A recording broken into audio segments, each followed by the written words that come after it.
and we're just going to be starting on some Doki Doki Literature Club adventures. I haven't played this one before, so it'll be interesting. From what I've told, this isn't really a game necessarily for the, I wouldn't necessarily say faint of heart, but it's not meant for children, even though it looks very cutesy and lighthearted. There are some triggers that might be in here, so just fair warning if this is not necessarily up your alley. If it's not, I'm more than happy to stream with you again on a different stream, whether it be for Final Fantasy XIV or another game once we finish up this one. More than happy to. Just want to give a little bit of a trigger warning notification before we jump right in. So just bear with me for a moment. What we'll do is we'll get started shortly. And yeah.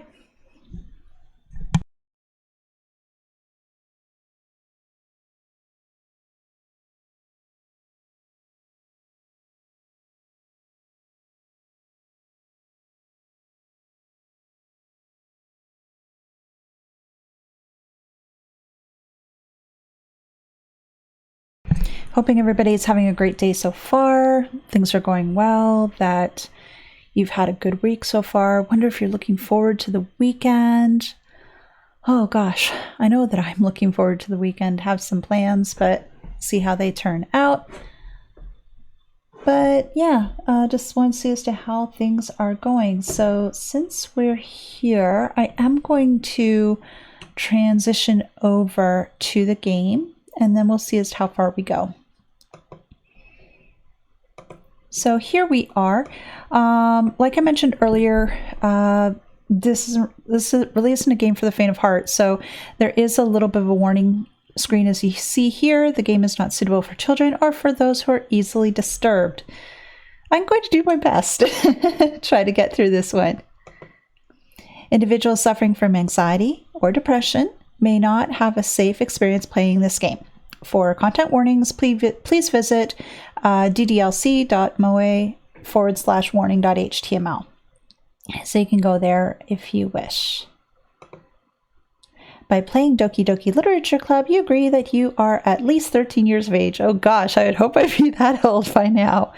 And you consent to have your exposure of highly disturbing content. I agree. So, welcome to this. Oh, it's, I think there's like two versions of this game. One that's called Doki Doki Literature Club, which is this one, and then Doki Doki Literature Club Plus. I don't have the plus one, I just have this one. So yeah, I'll be going through this. I'm just going to quickly check the settings. Yeah. If you're finding the volume is a little bit too high or anything like that, and it's just a little bit too jarring for your ears, just let me know. And then that way what I can do is I can work to adjust things accordingly. So let's just click on this new game. Please enter your name. Oh, I was told for this that I am a guy rather than a girl. So I'll just call it Esther. So last name of my Final Fantasy character. Yeah, I know, not very original. No, not so great. Hello, hope you're doing well. Welcome, welcome. We're doing some Doki Doki Literature Club. Hope you'll enjoy the adventure with me as much as I can, as much as you can. So, I'll try to do, I don't know if I can do voices for this or not, but I'll try. Hey! I see an annoying girl running towards me from the distance, waving her arms in the air like she's totally oblivious to any attention she might draw to herself. That girl is Sayori, my neighbor and good friend since we were children. You know, the kind of friend you never see yourself making today, but it just kind of works out because you've known each other for so long. We used to walk to school together on days like this, but starting around high school, she would oversleep more and more frequently, and I would get tired of waiting up. But if she's going to chase after me like this, I almost feel better off running away. However, I just sigh and idle in front of the crosswalk and let Sayori catch up to me.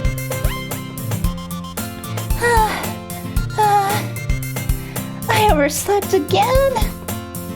But I caught you this time. Maybe, but only because I decided to stop and wait for you.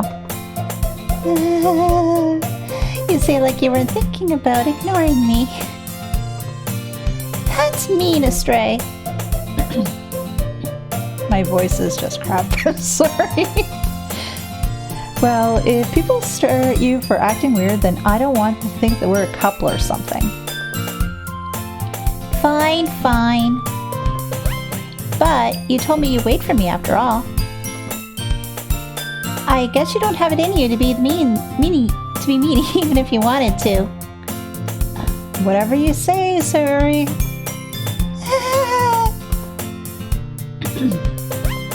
We cross the street together and make our way to school. As we draw near, the streets become increasingly speckled with other students making their daily commute.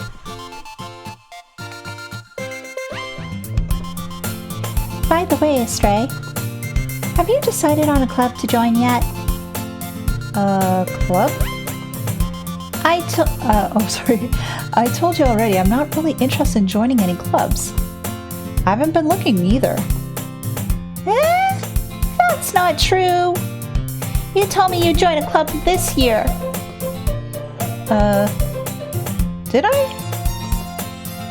I'm sure it's possible that I did in one of our many conversations where I dismissively go along with whatever she's going on about. Sayori likes to worry a little too much about me when I'm perfectly content by just getting by on the average while spending my free time on in games and anime. Oh wow, that takes you back. I was talking about how I'm worried that you won't learn how to socialize or have any skills before college. Your happiness is really important to me, you know. And I know you're happy now, but I die at the thought of you becoming a NEET in a few years because you're not used to the real world. NEET. Not in education, something, employment or training. I think that's the term. Anyway. You trust me, right? Don't make me keep worrying about you.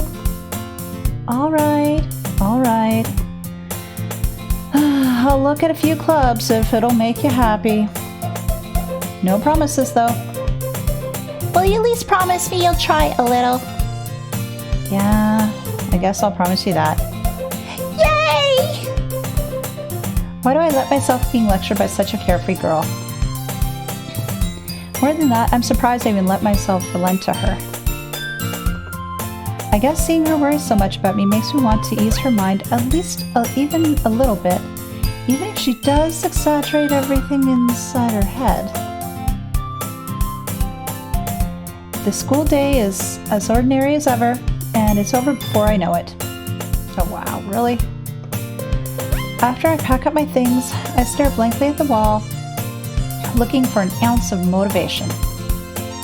Clubs. Sayori wanted me to check out some clubs. I guess I have no choice but to start with the anime club. Hello? Sayori? Sayori must have come into the classroom when I was spacing out. I look around and realize I'm the only one left in the classroom. I thought I'd catch you coming out of the classroom, but I saw you just sitting here and spacing out, so I came in. Honestly, you're even worse than me sometimes. I'm impressed. You don't need to wait up for me if it's going to make you late to your own club. Well, I thought you might need some encouragement, so I thought, you know. Know what? Well, you could come to my club. Sayori. Yeah? There is no way I'm going to your club. Meanie. Sayori is vice president of the literature club. And it's Doki Doki and all that jazz. Let me just readjust this a little bit. Let's see. Not that I was ever aware that she had any interest in literature. In fact, I'm 99% sure she only did it because she thought it would be fun to help start a new club. Since she is the first one to show interest in, after the one who proposed the club, she inherited the title Vice President. That said, my interest in literature is guaranteed to be even less.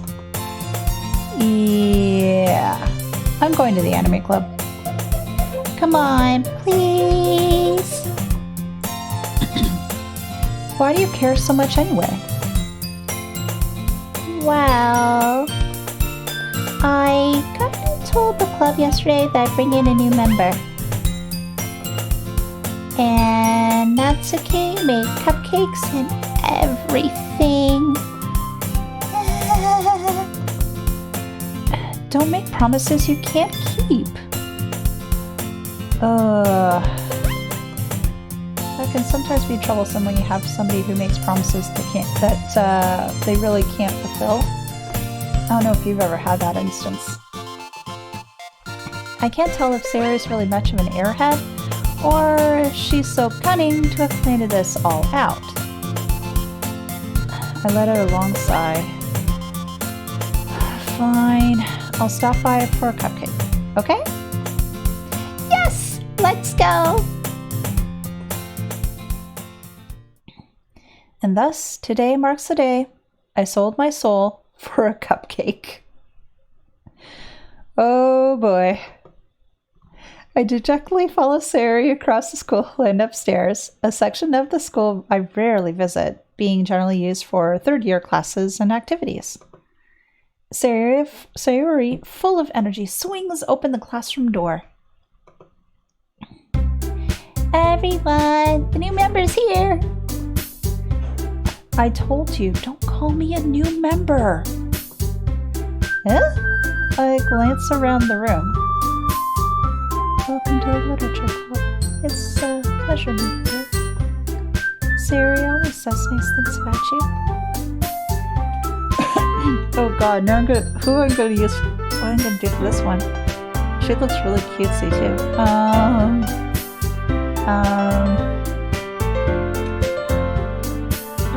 Oh gosh. I started on this path and now I have to go along with it, and now I'm trying to figure out voices for these people. Oh my gosh.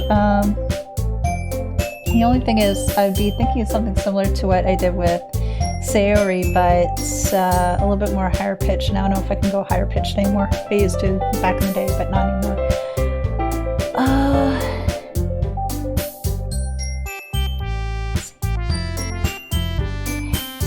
Oh, that's the same thing. Oh, I'm gonna say, Seriously? You brought another boy? Way to kill the atmosphere. oh gosh, another girl. Oh man.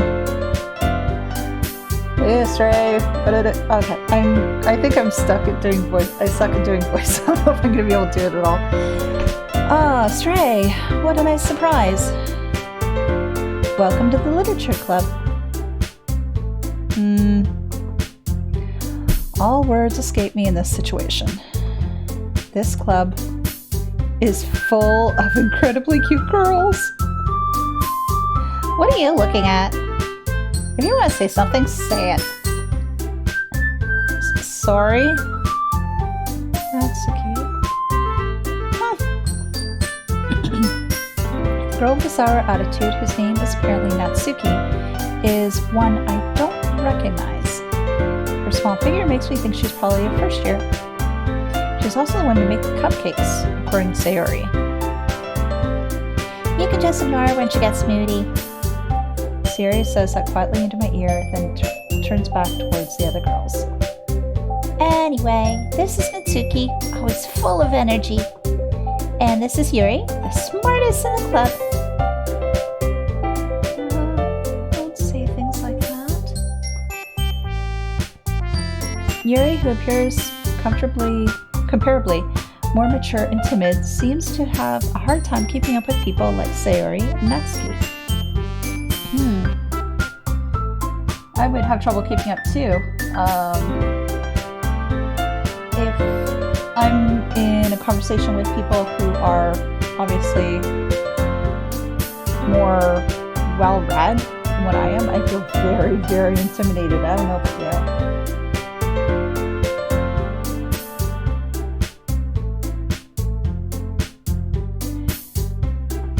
Anyways, let's see.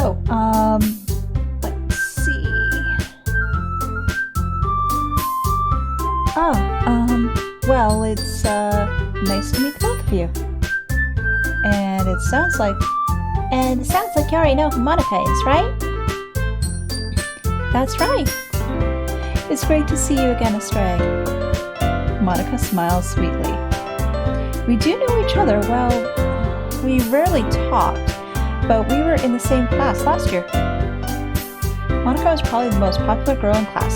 Smart, beautiful, athletic.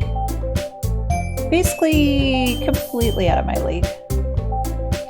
So, having her smile at me so genuinely feels a little,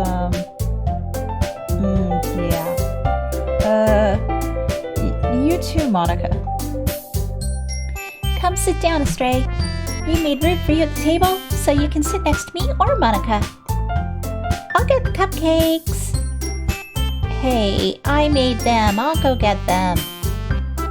Sorry, I got a little too excited. Then, how about I make some tea as well? The girls have a few desks arranged to form a table. As Sori mentioned, it widened so that there would be one space next to Monica and one space next to Sayori. Natsuki and Yuri walked over to the corner of the room, where Natsuki grabs a wrap tray and Yuri opens the closet. Still feeling awkward, I take a seat next to Sayori. Natsuki proudly marches back to the table, tray in hand. Okay, are you ready? Ta-da! Whoa! Natsuki lifts the foil off the tray to reveal a dozen white, fluffy cupcakes decorated to look like little cats. Oh, that'd be so cool. I like to bake and to cook and all that sort of stuff, but doing a lot of the decorative things for whether it be cakes or other baked goods, I'll be honest, I suck at that. I wish I was more creative, but apparently not in the cards. So whenever I see these sort of things, and I'm not quite too sure about you, I take a look at them thinking, oh my gosh, that's so beautiful, and oh, I don't want to ruin these because it looks so pretty, or how the heck do they do all that? All those different thoughts going into my head. But oh my gosh, little white cat, little cat cupcakes. Oh, that sounds adorable. Too yummy to eat. The whiskers are drawn with icing and little pieces of chocolate that are used to make ears. So cute! I had no idea you were so good at baking, Natsuki. Well, you know. Just hurry and take one. Sayori grabs the first, then Monica, and I follow. It's delicious! Sayori talks with her mouth full as she already managed to get icing on her face. I turn the cupcake around in my fingers, looking for the best angle to take a bite. Natsuki is quiet. I can't help but notice her sneaking glances in my direction. Is she waiting for me to take a bite? I finally bite down. The icing is sweet and full of flavor. I wonder if she made it herself. This is really good. Thank you, Natsuki. Why are you thanking me? It's not like I Haven't I heard this somewhere before? made them for you or anything. Huh? I thought you technically did. Sayori said... Well, maybe. But not for you, you, dummy. Alright.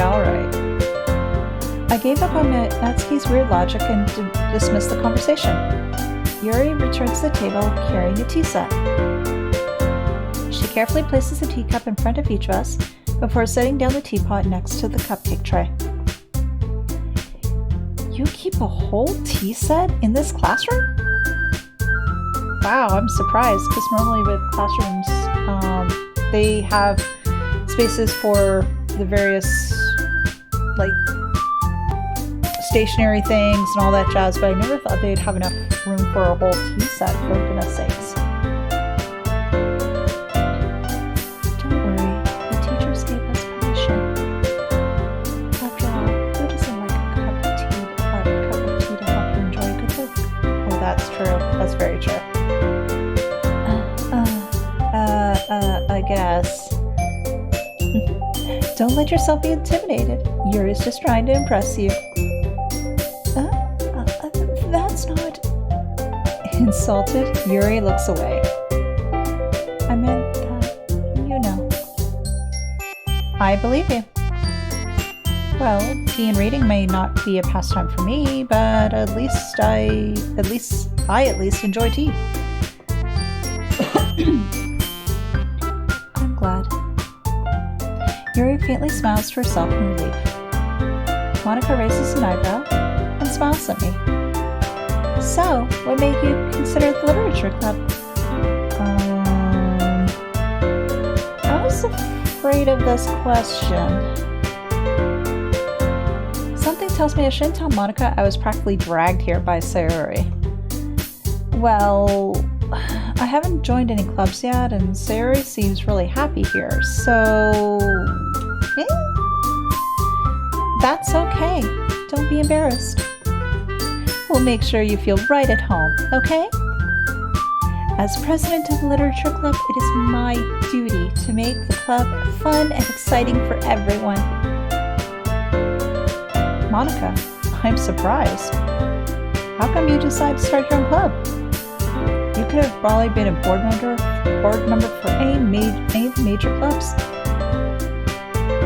Weren't you a leader of the debate club last year? Well, To be honest, I can't stand all the politics around major clubs. It feels like nothing but arguing about the budget and publicity and how to prepare for events. I'd much rather take something I personally enjoy and make something special out of it. And if it encourages others to get into literature, then I'm fulfilling that dream. Monika's really a great leader. Yuri also nods in agreement. Then I'm surprised you don't have more people in the club yet. Must be hard to start a new club. You could put it that way. Not many people are very interested in putting all the effort into start something brand new. Especially when it's something that doesn't grab your attention, like literature. You have to work hard to convince people that you're both fun and worthwhile. But it makes school events like the festival that much more important. I'm confident that we can all really grow this club before we graduate. Right, everyone? Yeah! We'll do our best. You know it. Everyone enthusiastically agrees. Such different girls, all interested in the same goal. Monika really must have worked really hard just to find these three. Maybe that's why they're all so delighted by the idea of a new member joining. Though I don't really know if I can keep up with their level of enthusiasm about literature. So, Stray, what kind of things do you like to read? Well, considering how little I've read these past few years, I don't really have a good way of answering that. Manga, I muttered quietly to myself, half joking. Natsuki's head suddenly pops up. Oh, she likes manga. Okay. So, She likes manga. I guess she's like into classic literature. At least that's my best guess. This makes me wonder as to what kind of literature that Sayori and Monica are into.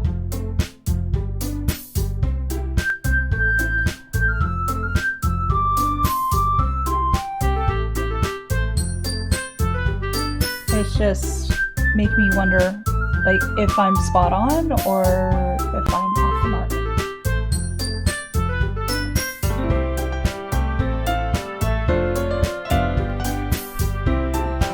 So I wonder what kind of manga she likes though. Probably cutesy stuff. It looks like she wants to say something, but she keeps it quiet. Not much of a reader, I guess. Well, that can change. What am I saying? I spoke without thinking after seeing Yuri's sad smile. Anyway, what about you, Sayori? Well, let's see. Yuri traces the rim of her teacup with her finger.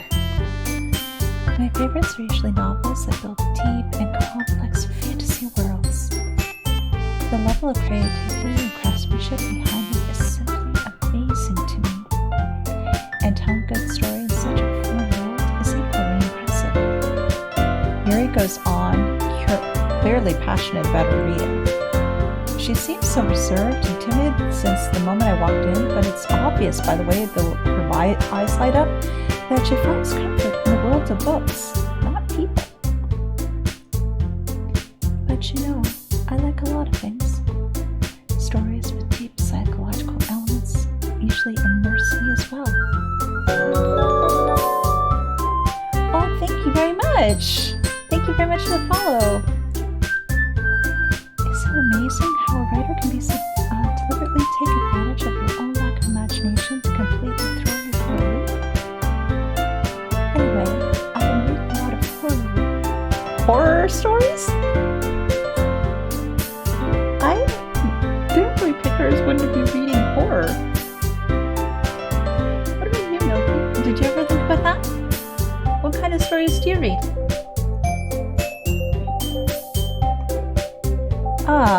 I read a horror book once. Oh, I've read a couple of horror books, some by Stephen King. And, oh gosh, there's another writer too, but I think that's more psychological than anything else. John Saul, I think that was. This was years ago. I desperately tried to grasp with something I can relate to at the minimal level. At this rate, Yuri might as well have been having a conversation with a rock. Really? I wouldn't have expected that, Yuri. For someone as gentle as you? I guess you could say that. But if a story makes me think or takes me to another world, then I really can't put it down. Surreal horror is often very successful at changing the way you look at the world, if only for a brief moment. Ugh, I hate horror. Oh, why's that? Well, I just... Natsuki's eyes dart over me for a split second. Never mind. That's right. You usually like to write about cute things, don't you, Natsuki? What? What gives you that idea? You left a piece of scrap paper behind the last club meeting. It looked like you were working on a poem called... Don't say it out loud. And give that back.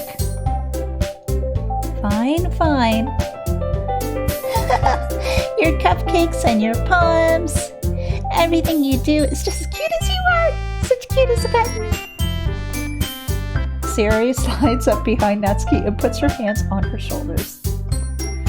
I am not cute.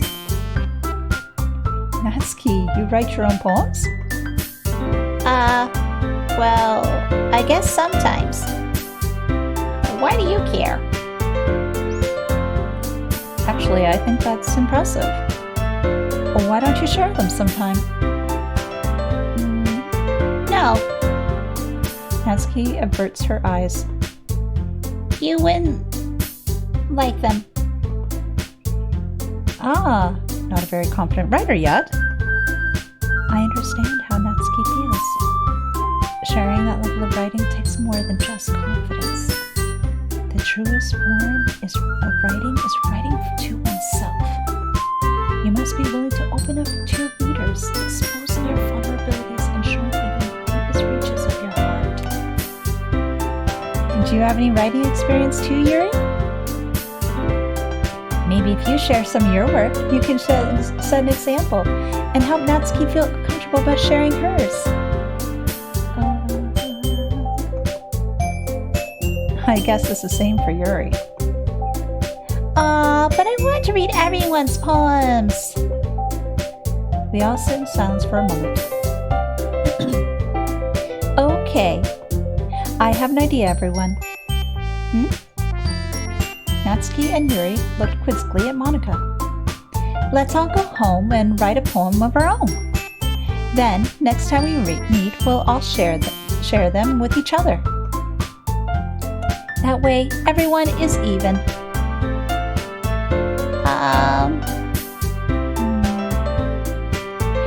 Yeah. Excuse me. Yeah, let's do it. Plus, now that we have a new member, I think it will help us get a little more comfortable with each other and strengthen the bond of our club. Isn't that right, Astray? Monika smiles warmly at me once again. Hold on. There's just one problem. Huh? What's that? Now that we're back on the original topic of me joining the club, I bluntly come forth with what's been on my mind the entire time. I never said I would join this club. Sayori may have convinced me to stop by, but I never made a decision.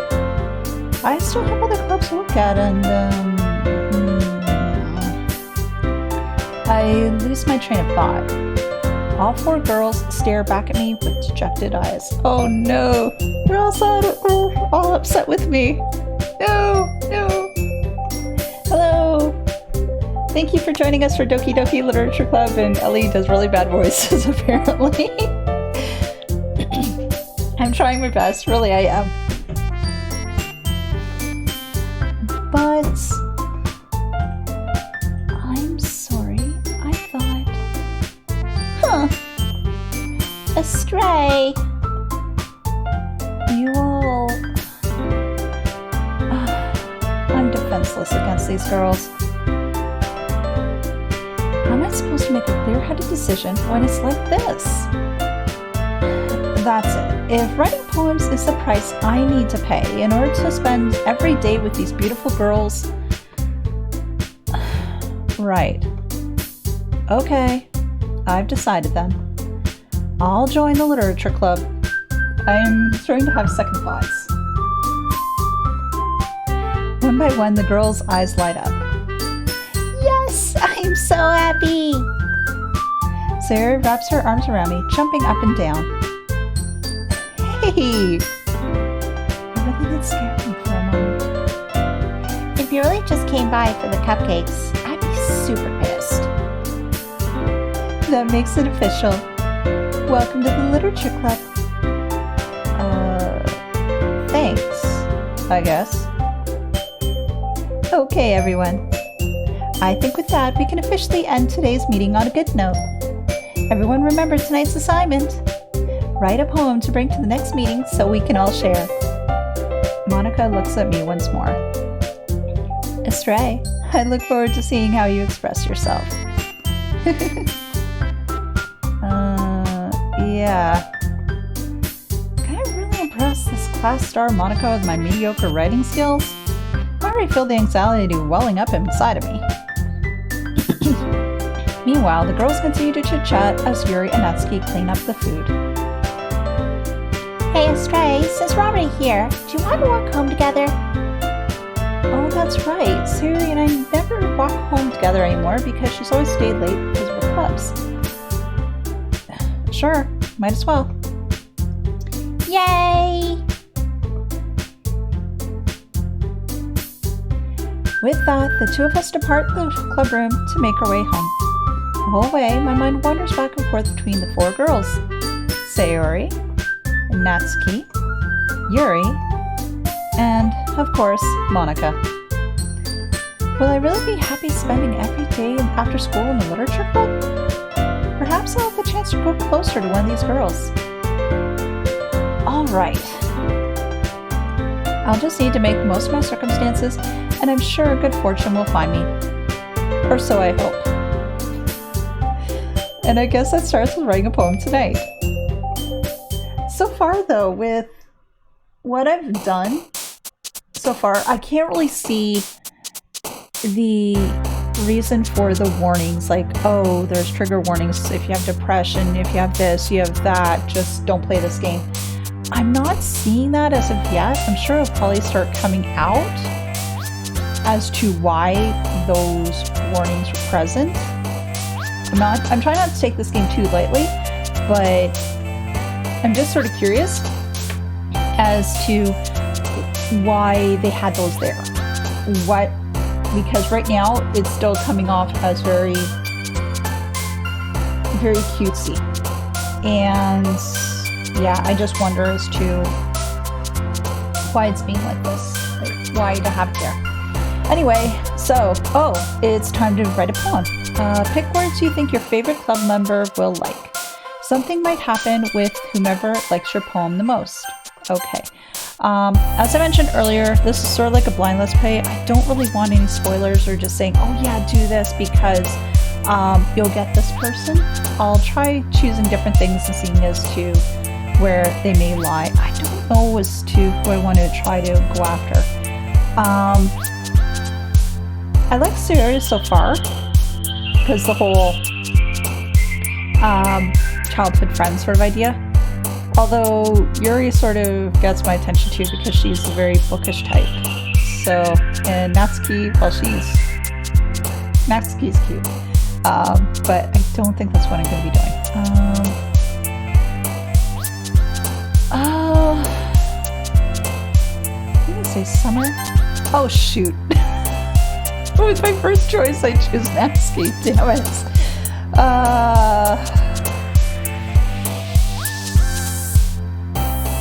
Here. Fudge, no, I don't want. I want to try to Sayori, damn it. Come on. Please, please, please. Friends. Okay, there we go.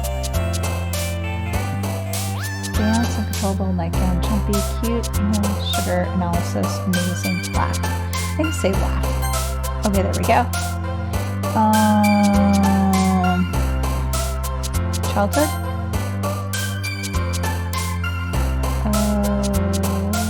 Fireworks? Okay. Kitty! I like kitty. Kitties are wonderful. Oh, damn it. Excuse my language. I'm really trying hard. Doki Doki. Depression skirt blanket. Blanket. Damn it! I am having a hard time trying to choose. Fun. There we go. Let's see. Boop. Damn. Strawberry combination, pain of one imagination. Strawberry? Ah! I want strawberry. I'm not having any luck. Let's see.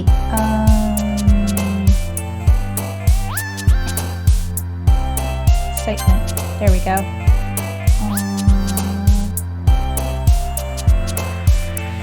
Color. And sparkle. There we go. Starscape. Oh, oops.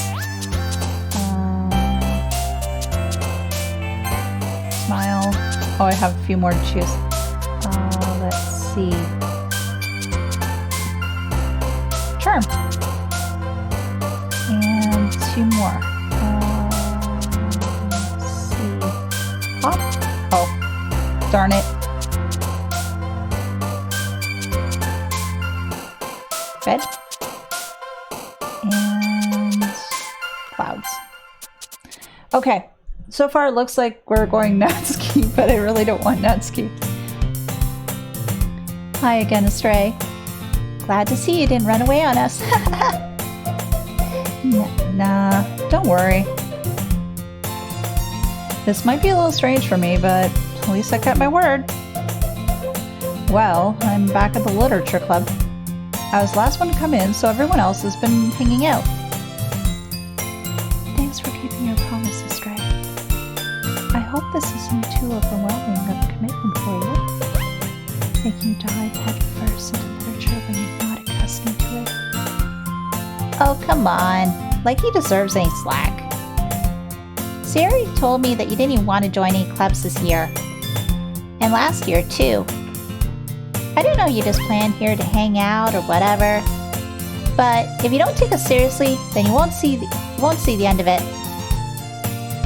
Natsuki, you certainly have a big mouth for someone who keeps her manga collection in the club room.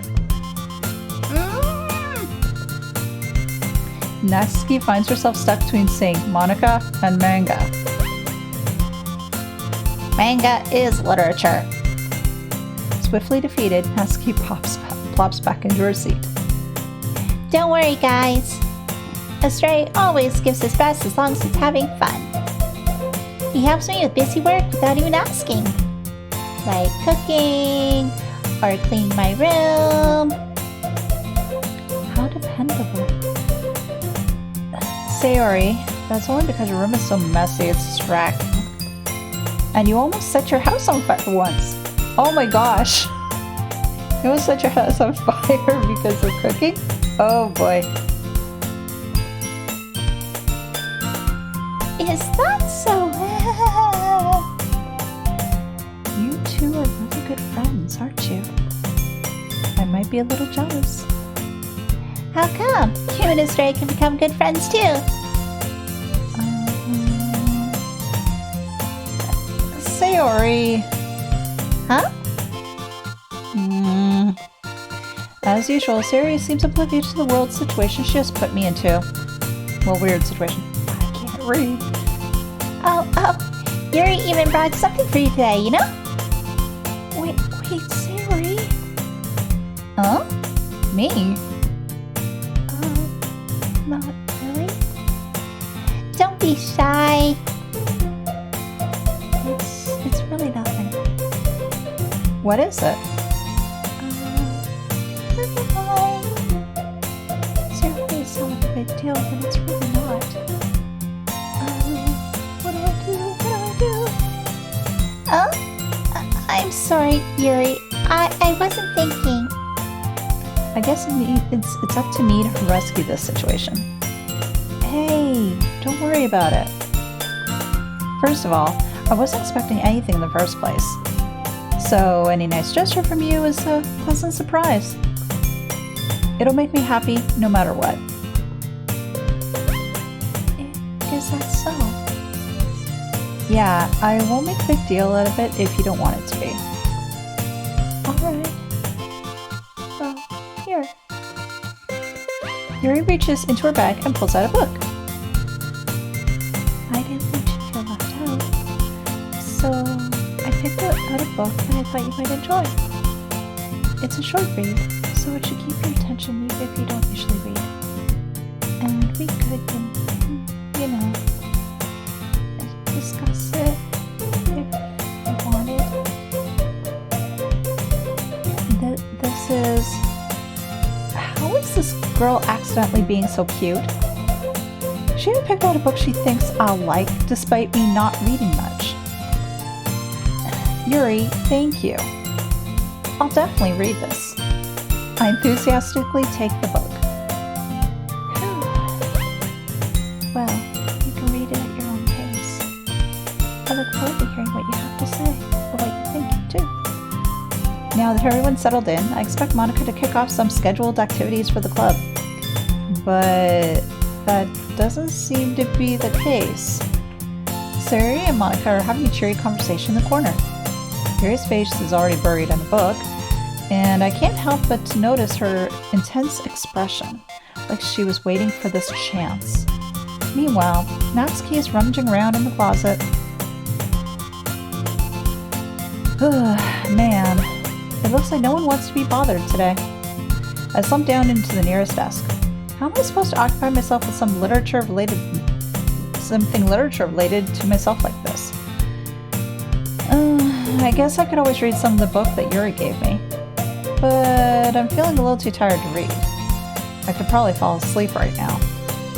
I close my eyes and listen in on Sayori's conversation with Monica. We're probably gonna seem really lame compared to the other clubs, though. Well, we can't give up. Festival's our chance to show everyone what literature is all about. The problem is that the idea of literature clubs sounds too dense and intellectual. But it's not all like that, you know? We just need a way of showing that to everyone. Something that speaks to their creative minds. That doesn't solve the problem, though. Huh? What do you mean? Even if we come up with the most fun thing ever, nobody will come in the first place if it's a literature event. So it's more important to figure out how to get people to show up in the first place, you know? And after they come, we can do the thing to speak to their creative minds. What's this? Sayori is actually taking this really seriously. It's rare to hear her deliberating like this. That is a good point. In that case, do you think food will do the trick? What kind? Well, I guess we could. Cupcakes! Good thinking. Natsuki would love to do that. You're right. Natsuki makes the best cupcakes. That works out perfectly. That wasn't why you suggested it? Cupcakes speak to my creative tummy. Cupcakes it is then. I'm hungry. Anyway, we still need to work out the details of the event itself. I find myself smiling. In the end, Sayori is still her usual self. But therein lies the unexpected reason why I admire her. Unlike me, who has trouble finding any motivation at all, Sayori can put her mind to things and make them come to life. I suppose that's why I ended up letting her get in on my case about things. I can't help but wonder what it'd be like to see the world through her eyes. Ah! I open my eyes to find Sayori's face filling my vision. I nearly fall out of my chair. Sorry. Wait! Actually, I'm not sorry at all. It's your fault for sleeping like that. This is a napping club. Does our school have a napping club? I don't think there is such a thing as a napping club. You're staying up late again, aren't you? Now they turn a club, you're gonna have less time for anime, you know. You'll need to get used to it. Don't say that out loud. I glance over my shoulder to see if Monica overheard. It's true, though. Yeah. I know. Oh, you're always looking out for me, Sayori. It's what I do best. That's a problem. What about you? You look out for me better than you look out for yourself. You're still oversleeping every day, aren't you? Not every day. That's not very convincing. How many days this past week have you gotten up on time?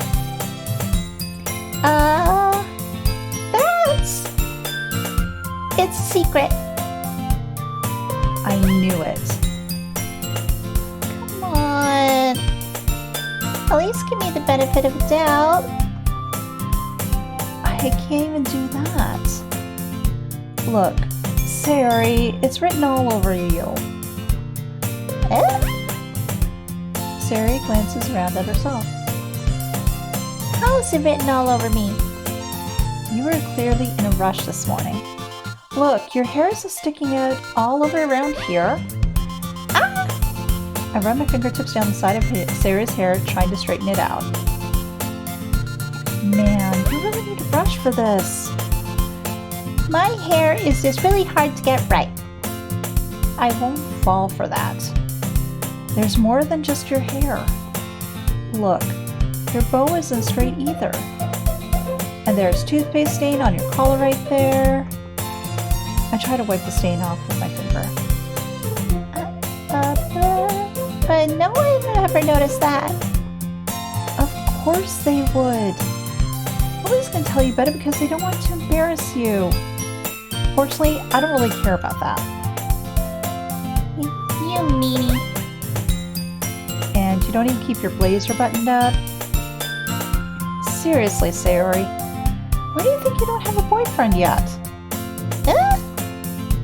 That's super mean. Sorry, but don't thank me later. I start to button her blazer from the bottom. Once you see how much better it looks, you'll change your mind.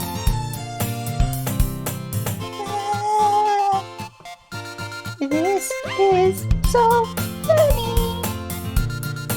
What is? Well, I was just thinking how weird it is to have a friend who does some kind of things. Huh? Don't say that. It'll make me feel weird about it, stupid.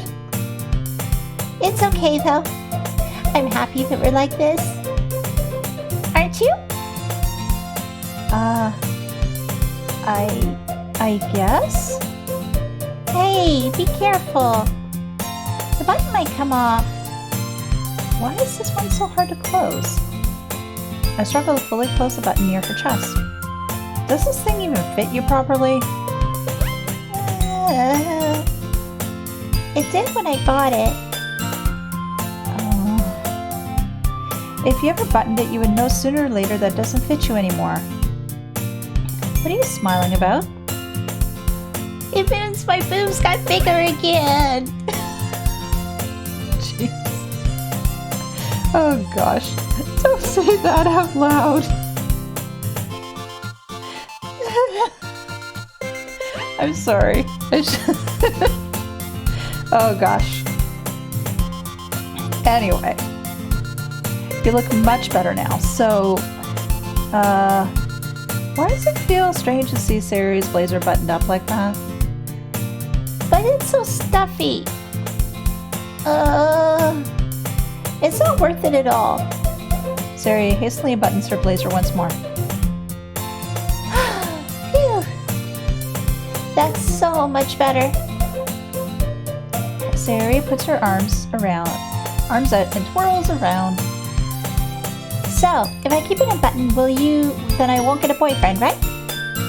What kind of logic is that?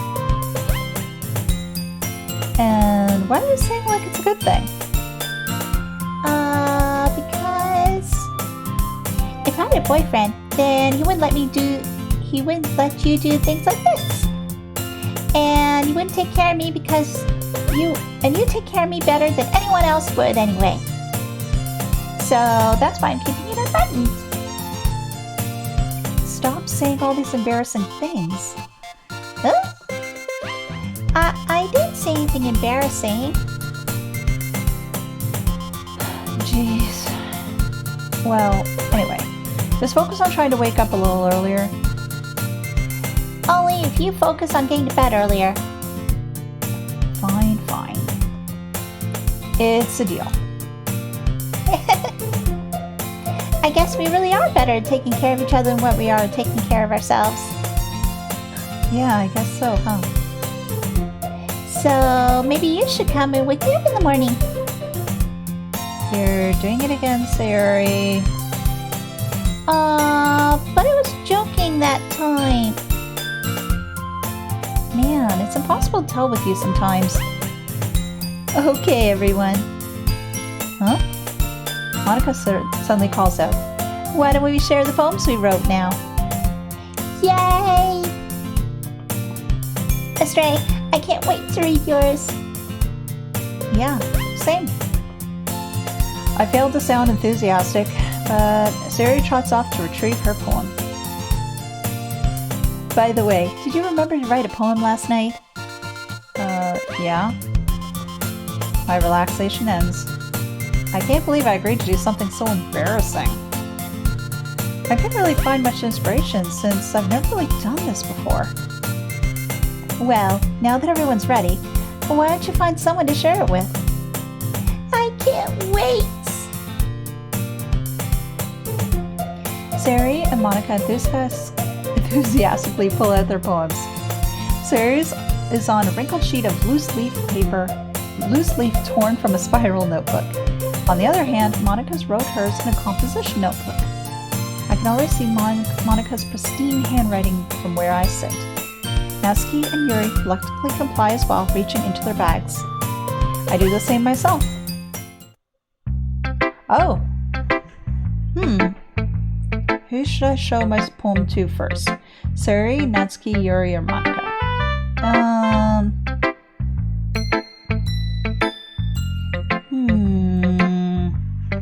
Decisions. I'm gonna go with Sari first. I'm definitely most comfortable sharing it with Sari first. She's my good friend after all.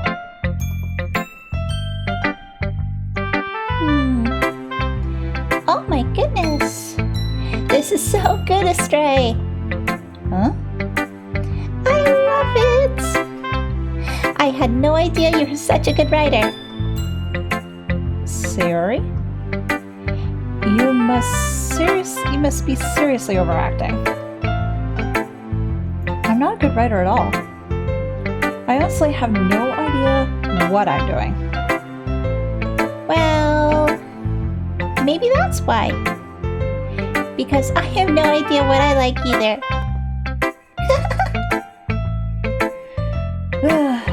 Jeez. I'm sure Yuri's opinion has to be a little bit more constructive than this. Maybe even Natsuki's.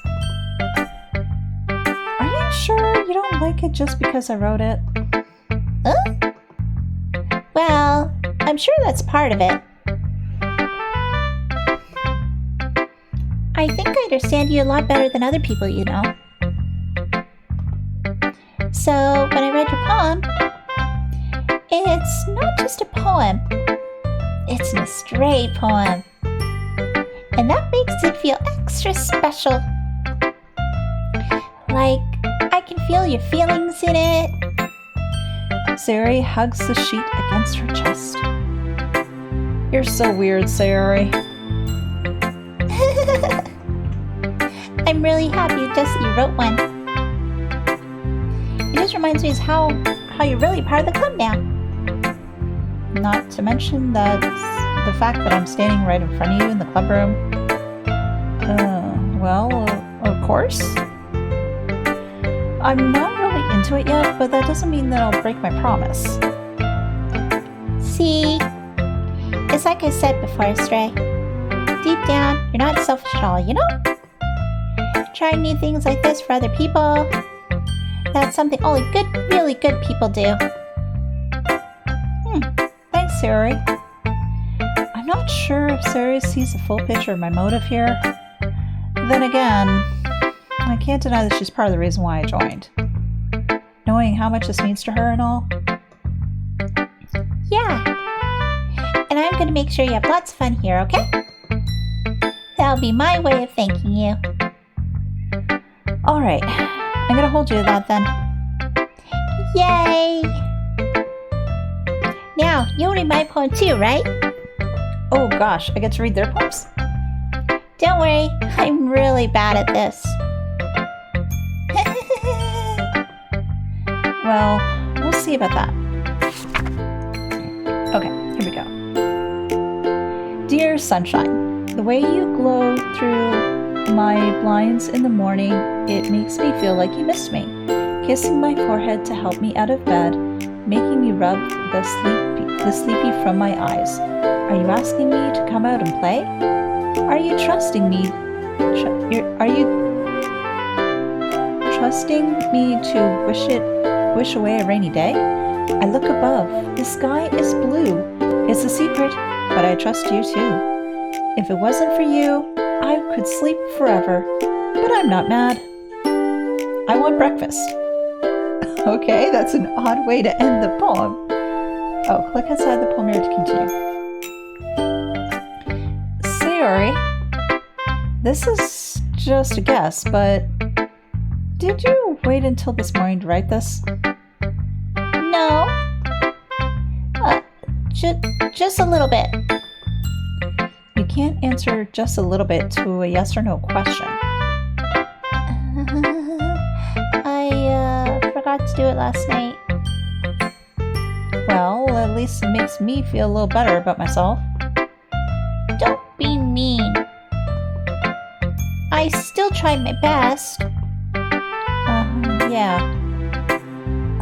I didn't mean to say that it was a bad poem. It just came out nice, or how should I put it? It sounds just like you. Really? Yeah. Especially that last line. I made eggs and toast. Even though you were late to school? It's bad to skip breakfast. I get all cranky. Well, I guess there's no point in arguing. Yeah, I get all cranky if I miss breakfast too. What about you? Are you somebody that needs to have breakfast in the morning, or are you in a bit of a rush and don't bother?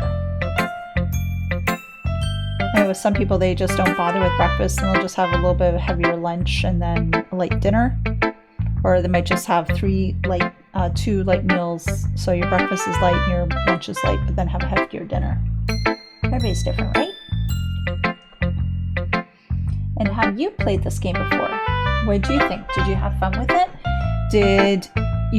What ending did you get? Or are there multiple endings to this one? I sort of wonder. Anyway, thanks for showing me. This is so much fun. Monica's the best. Yeah. But next time, I won't forget. And I'm gonna write the best poem ever. Well, I guess I'll look forward to it. Okay, who's next? Natsuki, Yuri, or Monica? Let's just go down the list. Natsuki.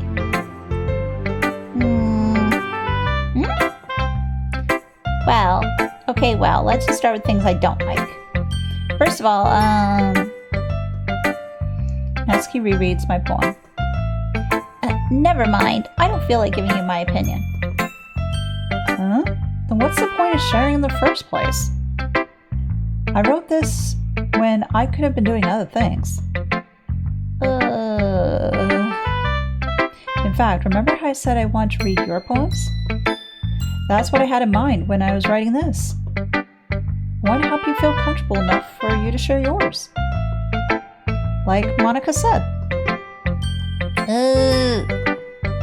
Well, I'd be more comfortable in sharing my poem if yours is really bad. You were supposed to show me some dumb poem and make me go, ha! Well, it's not great, but let me show you what real literature looks like. And you just went and ruined it. Hope you're happy.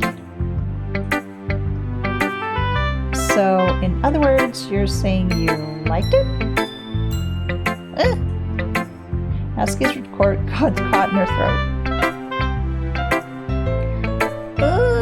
You're so... You don't understand anything, do you? I already told you that. You don't have to go announcing it to the world like you're all self-important. Pretty sure you never actually said that. I say mostly to myself. And Natsuki must really hate me or something. I can't really figure out if it's a win or a loss if she liked my poem. In any case, you still need to show me yours, right? Fine, I guess. Only because Monica will make me if I don't. Okay, here we go. Another award-winning poem. Eagles can fly. Monkeys can climb. Crickets can leap. Horses can race. Owls can seek. Cheetahs can run. Eagles can fly. People can try, but that's about it. I don't know what to think of this poem. Seems a bit on the simplistic side, but I was expecting a little bit more cutesy out of Natsuki, but I didn't really get it this time around. Maybe it's because of the words that I chose. I wonder if that impacts it at all. Yeah. I told you weren't gonna like it. I like it. What? Just be honest. I am. Why are you so convinced that I wouldn't like it? Well, because everyone in high school thinks writing has to be all sophisticated and stuff. So people don't even take my writing seriously. But isn't the point of poems for people to express themselves? Your writing style wouldn't make your message any less valid. Yes, exactly. I like it when it's easy to read, but it hits you hard. This one didn't really hit me hard. Maybe our next one will, though. Like in this poem. Seeing everyone around you do great things can be really disheartening. So I decided to write about it. Yeah, I understand. But the other nice thing about simple writing is that it puts more weight on wordplay. Like, I set up a rhyme at the end, and made it fall flat on purpose.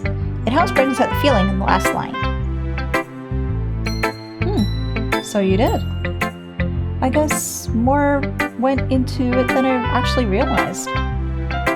That's what it means to be a pro. I'm glad you learned something. Didn't expect that from the youngest one here, did you? Yeah, guess not. I decided to humor her with the last comment.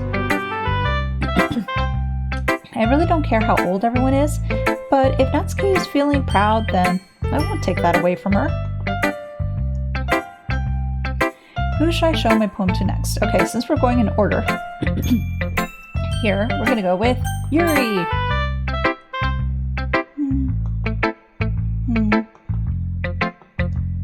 Yuri stares at the poem.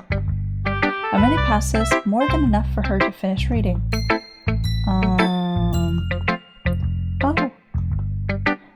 Sorry.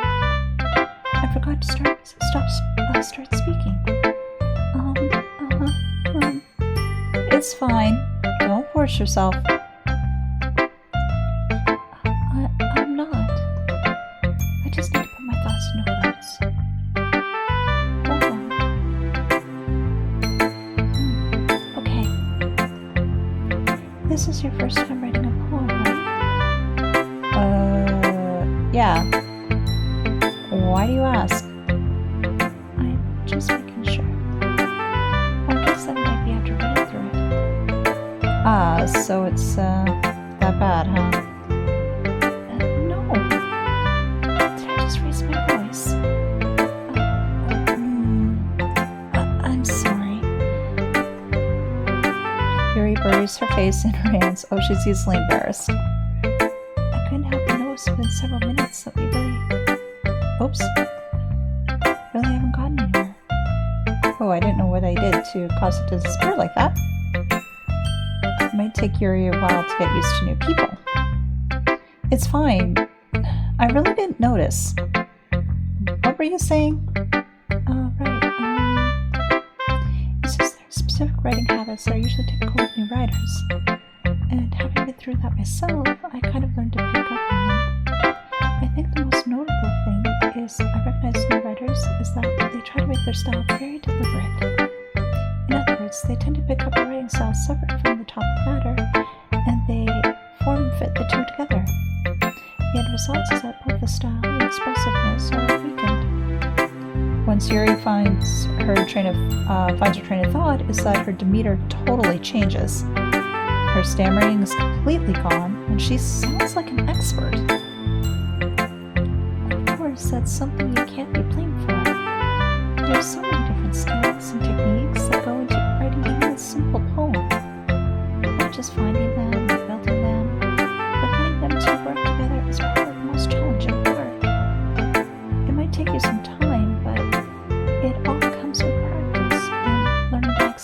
trying new things. I hope that everyone else in the club gives you valuable feedback. Natsuki can be a little biased, though. Biased? How?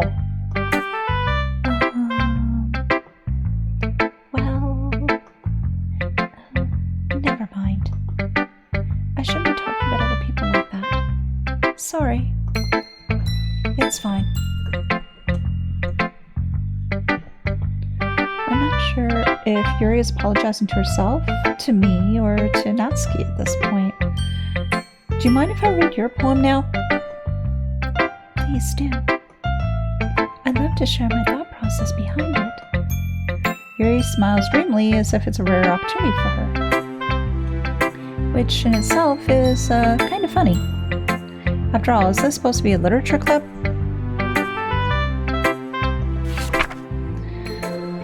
Oh gosh, I like the penmanship though.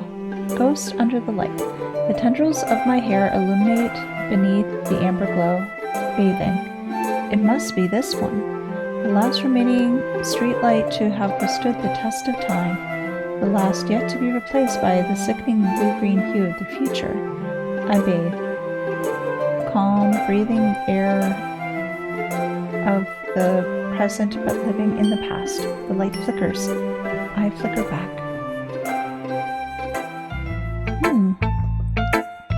I'm sorry to have such terrible handwriting. What? I wasn't thinking that at all. But you took a long time to read.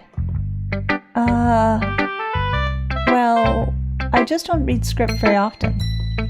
I actually think your handwriting is actually very pretty. Actually, I thought it was very nice. It just took me a while to focus in on it. That's a relief. Also, I liked your poem. I liked the poem. Even though it's short, it was really descriptive. It wasn't too short.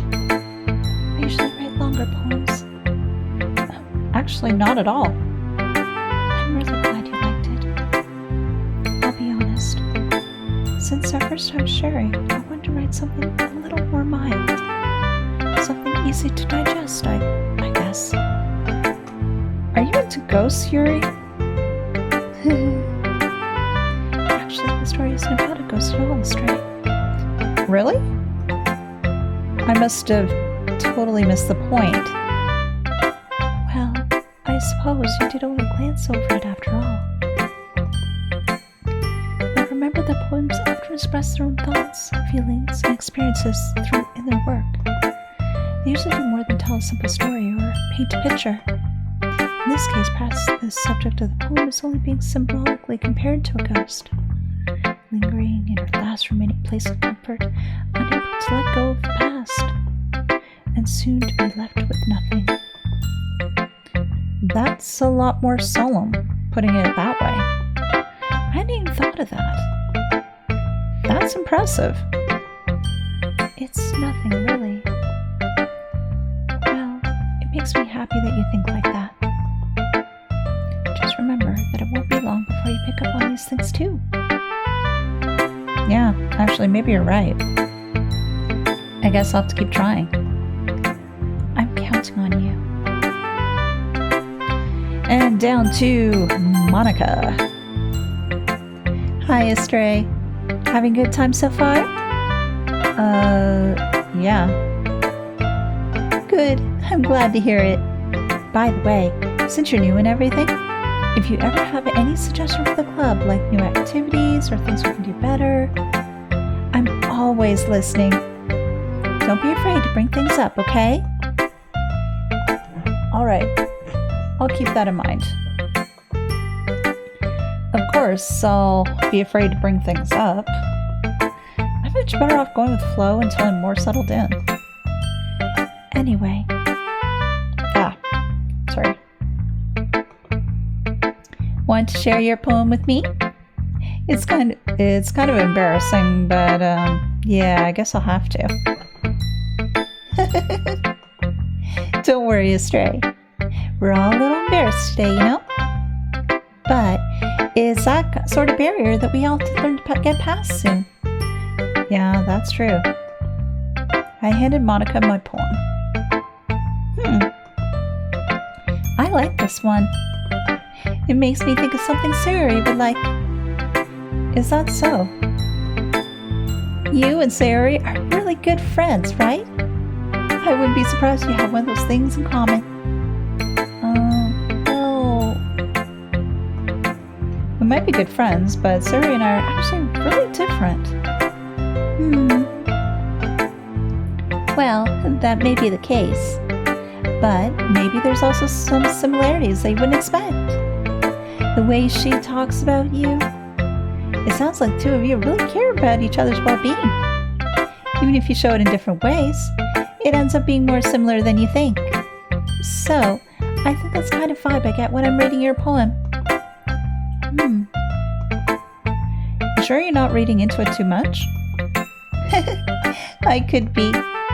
Oh gosh, I sound like Yuri. But in any case, Sayori's writing has a kind of a gentle feel to it. I can tell that she really likes exploring with emotions like happiness and sadness. Who knew that someone so happy could enjoy sad things too?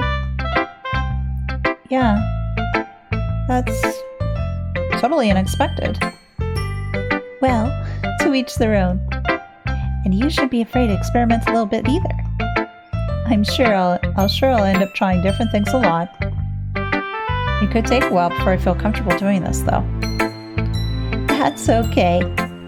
I love to see we can try new things. That's the best way to find out this kind of style that suits you. Everyone else might be a little biased towards their own kinds of styles, but I'll always help you find what suits you the most.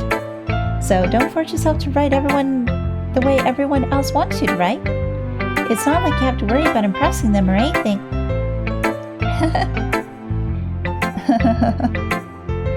Anyway, do you want to read my poem now? Don't worry, I'm not very good. You sound pretty confident who claims not to be very good. Well, that's because I have to sound confident. That doesn't mean I always feel that way, you know? I see. Well, let's read it then. Oh, it's a longer one. Hole in wall.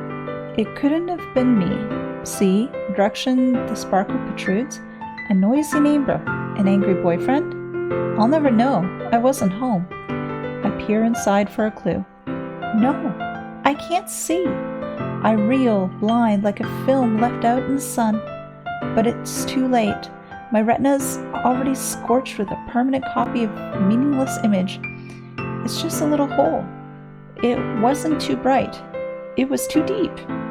Stretching forever into everything. A hole of infinite choices. I realize now that I wasn't looking in. I was looking out. And he, on the other side, was looking in. That is a very interesting poem. I don't know what to make of that. So, what do you think? It's very freeform, if that's what you call it. Sorry, I'm not the right person to ask for feedback. It's okay. Yeah, that's the kind of style that got pretty popular nowadays. That is, a lot of poems have been putting emphasis on the timing between words and lines. When performing out loud, it can be really powerful. What was the inspiration behind this one? Well, I'm not sure how to put it. I guess you could say that I had some kind of epiphany recently. It's been influencing my poems a bit. An epiphany? Yeah, something like that. I'm kind of nervous to talk about deep stuff like that because it's coming on strongly. Maybe after everyone is better friends with each other. Anyway, here's Monica's writing tip for the day. Sometimes when writing a specific poem or story, your brain gets too fixated on a specific point. If you try so hard to make it perfect, you'll never make any progress. Just force yourself to get something down on paper and tidy it up later.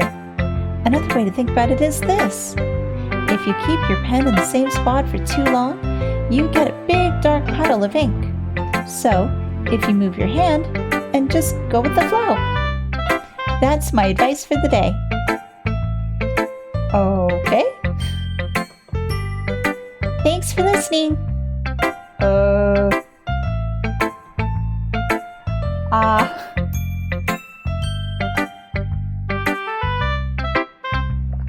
Monica, I don't know what to think about that.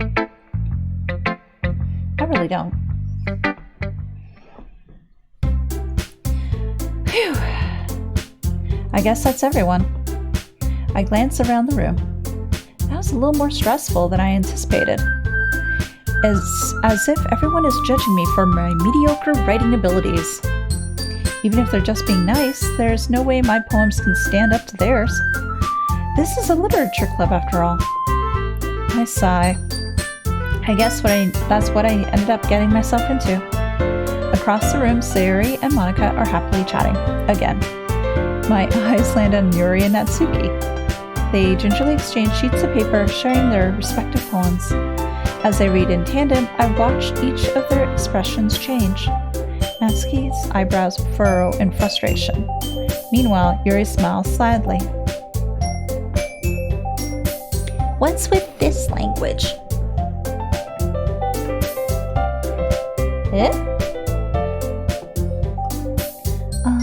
Did you say something?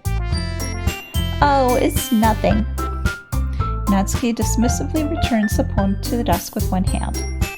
I guess you could say it's fancy. Thanks. Yours is cute. Cute?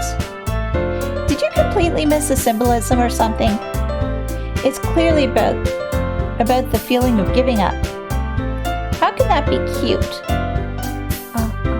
I know that. Yeah, I just meant the language, I guess. I was trying to say something nice. You mean that you have to try that hard to come up with something nice to say? Thanks, but it really didn't come out nice at all. Well, I do have a couple of suggestions. If I was looking for suggestions, I would have asked somebody who actually liked it. Which people did, by the way. Sayori liked it. And Astray did too. So based on that, I'll gladly give you some suggestions of my own. First of all, Excuse me. I appreciate the offer, but I've spent a long time establishing my writing style. I don't expect it to change anytime soon, unless I come across something particularly inspiring. Which I haven't yet. And Astray liked my poem too, you know? Even told me he was impressed by it. Natsuki suddenly stands up. oh, I didn't realize you're so invested in trying to impress our new member, Yuri. That's not what you're just... Yuri stands up as well. Maybe you're just jealous that Astray appreciates my advice more than he appreciated yours. Huh? How'd you No, he didn't appreciate my advice more. Are you that full of yourself? No. If I was full of myself, I deliberately go out of my way to make everything I do overly cutesy.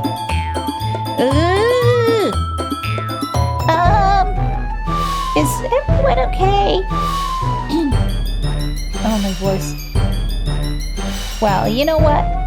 I was the one whose boobs magically grew by a size bigger as soon as the Stray started showing up. Natsuki, that's a little. This doesn't involve you. I don't like fighting, guys. Suddenly, both girls turn towards me as they notice that I was standing there. Astray. She's just trying to make me look bad. That's not true. She started it. If she could get over herself and learn to appreciate that simple writing is more effective, then this wouldn't have happened in the first place. What's the point of making your poems all convoluted for no reason? The meaning should jump out of the reader, not force them to have to figure it out. Help me explain this to her, Astray. Wait. There's a reason why we have so many deep and expressive words in our language. It's the only way we can convey complex feelings and meanings the most effectively. Avoiding them is not only unnecessary limiting yourself, it's also waste. You understand that, right, Astray? Oh gosh, they're not gonna ask me to pick between the both of them, are they? Well, How'd I get dragged into this in the first place? It's not like I know anything about writing, but whomever I agree with, they'll probably think more highly of me. Oh, jeez.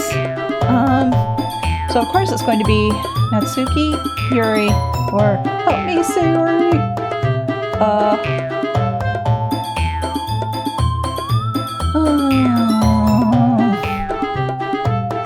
Help me, Sayori. Natsuki? Natsuki glares at me, drawing up any words I had in my mouth. So instead I turn to Yuri. Yuri. But Yuri's expression is so defenseless that I can't bring myself to say anything to her. Sayori. Yeah. Everyone's fighting is making Sayori uncomfortable. How can the two of you keep fighting when you know you're making your friend feel like this? Astray. Well, that's her problem. It's her problem. This isn't about her. I agree. It's unfair for others to interject their own feelings into our conflict. Yeah, unless Sayori wants to tell Yuri what a stuck-up jerk she's being. She would never. It's your immaturity that made her upset in the first place. Excuse me? Are you listening to yourself? This is exactly why nobody likes. Stop! Natsuki, Yuri, you guys are my friends. I just want everyone to get along and be happy. My friends are wonderful people, and I love them because of their differences. Natsuki's poems, they're amazing because they give you so many feelings in just a few words. And Yuri's poems are amazing because they paint beautiful pictures in your head. Everyone's so talented. So why are we fighting? Because... Also, Natsuki's cute, and there's nothing wrong with that. And Yuri's boobs are the same as they always were. Oh my god. I can't read these lines. Big and beautiful. Oh my gosh, wow. Words I never thought I'd ever read.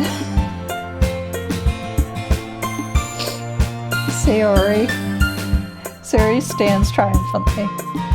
Monika stands behind her with a bewildered expression. I'll go make some tea. Yuri rushes off. Natsuki sits down with a blank expression on her face, staring at nothing.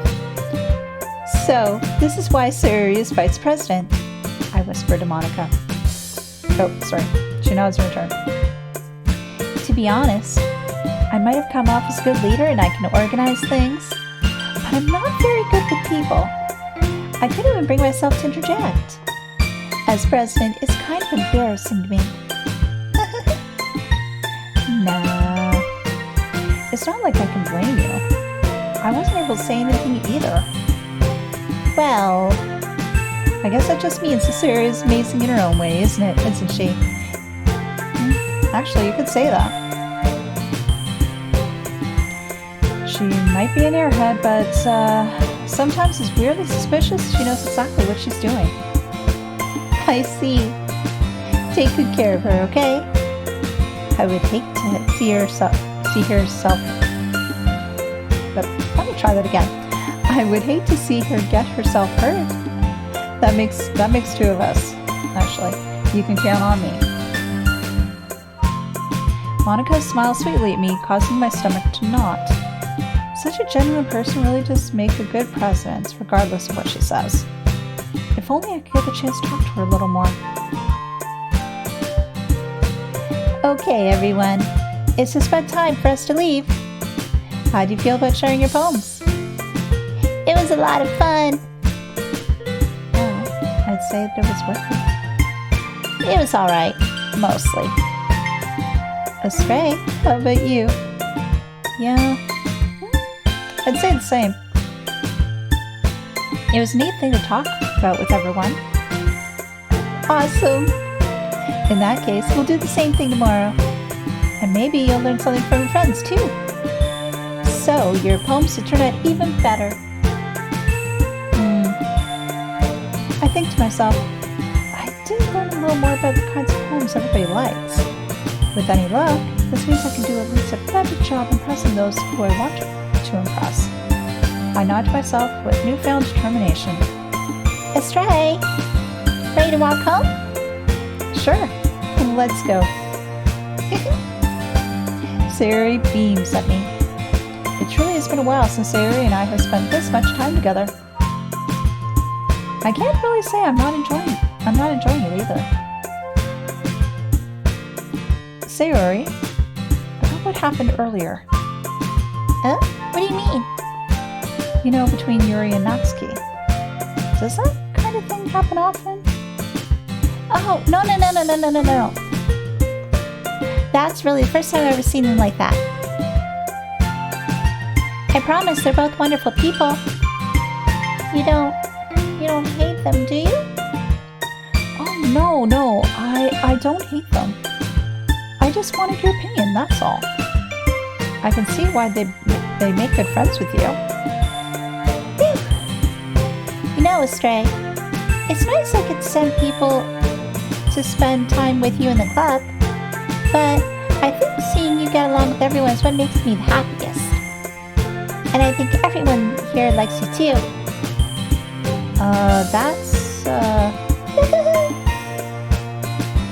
Every day is going to be so much fun. Looks like Sayuri hasn't caught on to the kind of situation I'm in. Sure, being friends with everyone is nice, but so really just stop there. Well, we'll just have to see what the future holds, Sayuri. I pat Sayuri on the shoulder. I said that more to myself than to her, but it's easy to use Sayuri as an internal monologue sometimes. Okay. Yeah. Let's do this. Oh, more words. Oh gosh. Let's see if I can do more Sayuri.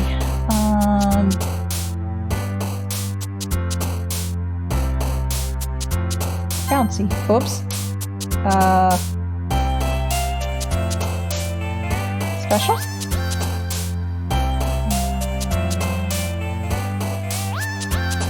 Happiness? Oh, I don't want boop, because I know what boop does. So some of these words are reused.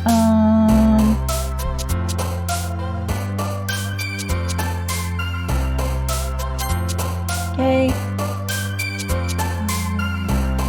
Wonderful.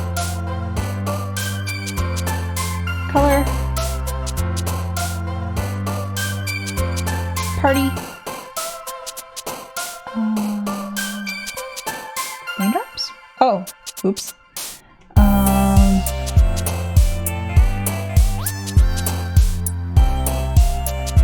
Summer. Oh, shoot. Sing. Melody. Oh, really? Okay. I thought that would probably be the same sort of line of thinking as Sayuri, because, well, the first one, but no.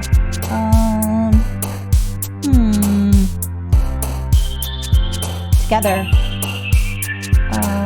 Playground. Oh, of course it's Kitty Warren. Oh, jeez, darn it.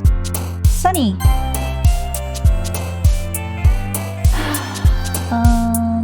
Music.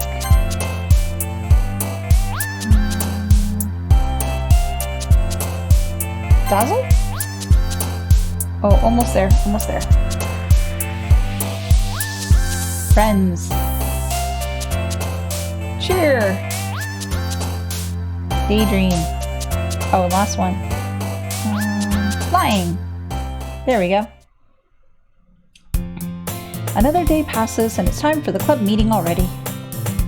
I've gotten a little more comfortable here over the past couple of days. Entering the club room, the usual scene greets me. Hi, Astray. Yo, Sayori. Looks like you're in a good mood today. I'm just not used to being in the club. Being in the club. That's all. I see. That's a pretty simple thing to get you in a good mood. But I guess it's always the simple things with you anyway. Speaking of which, I'm kind of hungry. Will you come with me to buy a snack? No thanks. That's not like you at all. I have my reasons. Why don't we take a look at your purse, Sayori? Why is that all of a sudden? No reason, really. I just wanted to look at it. Sayori nervously retrieves her coin purse. She fumbles with the latch and gets it open. Then she turns it upside down and lets its contents spill all over the desk.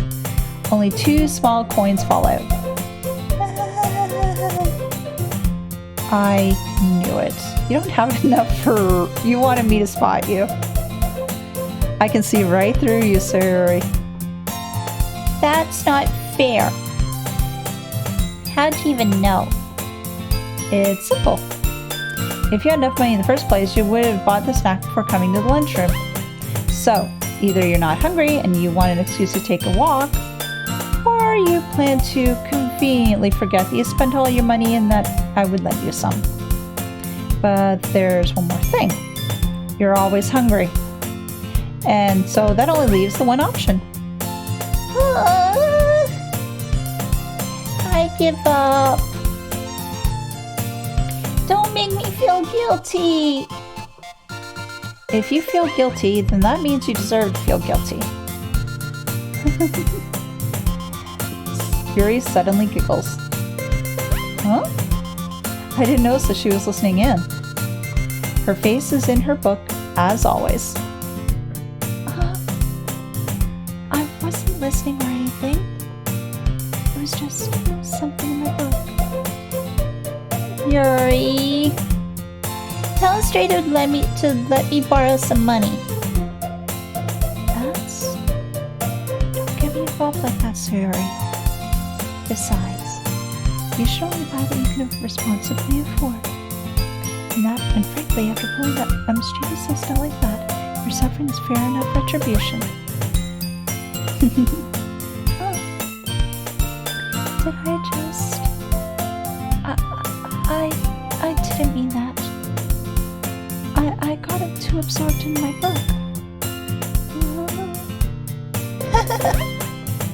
I really like it when you speak your mind, Yuri. It doesn't happen much, but it's a fun side of you. There's no way you can think that. You were right, though. I did do something bad, and now I have to accept the revolution. Retribution. That! Still, coming from you, Sayori, I guess there's a little devil inside all of us, isn't there? Don't let her fool you. Sayori knows exactly what she's doing. After all, she told you guys she was bringing me to the club before she even told me. But... You wouldn't have come if it weren't for the cupcakes. So, I had to trick Natsuki into making them. Come on, give me a little more credit than that, Sayori. Oh! Ah! Out of nowhere, something smacks Sayori in the face and tumbles onto the desk. Ow! What was... a cookie? Sure enough, it's a giant cookie wrapped in plastic. Sayori glances around. Is this a miracle? Is it because I paid my restitution? Retribution. Actually, that one almost worked. I was just going to give it to you. But then I heard about you blab about the cupcakes. It was totally worth seeing your reaction, though. Natsuki, this is so nice of you. I'm so happy. Sayori hugs the cookie. Jeez, just eat it. Sayori rapidly tears open the wrapper and takes a big bite.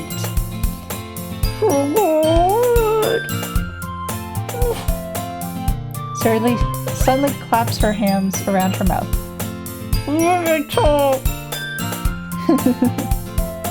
You're going through a lot over just one cookie. Natsuki takes a bite of her own cookie. Ah, yours looks really good too, Natsuki. Can I try it? Jeez. Beggars can't be choosers. But yours is chocolate. Yeah, so why do you think I gave you that one? Fine.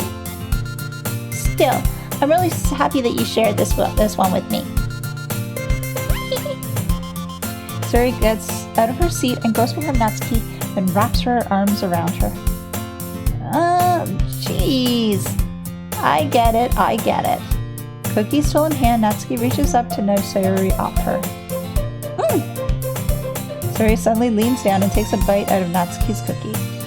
Hey, did you seriously just do that? Mouthful, Sayori trots away to safety. Yuri and Hai laugh as well. Jeez, you're such a kid sometimes.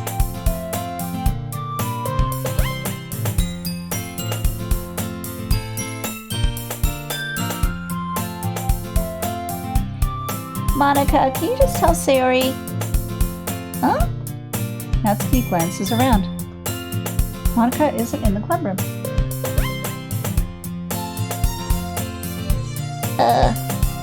Where's Monica anyway? Good question. Have any of you heard anything about her being late today? Not me.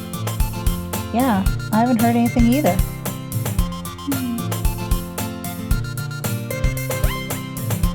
That's a bit unusual. I hope she's okay. Of course she's okay. She's probably just had something to do today.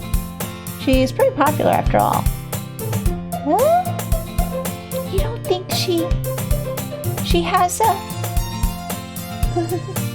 I wouldn't be surprised. She's probably more desirable than all of us combined. That's true. Excuse me. Suddenly, the door swings open. Sorry, I'm super sorry. There you are. I didn't mean to be late. I hope you guys weren't worried or anything. Monica chose her club over her boyfriend after all. Yay! You're so strong-willed. Her boyfriend? What on earth are you talking about? Monica quizzically glances at me. Never mind that. What held you up anyway?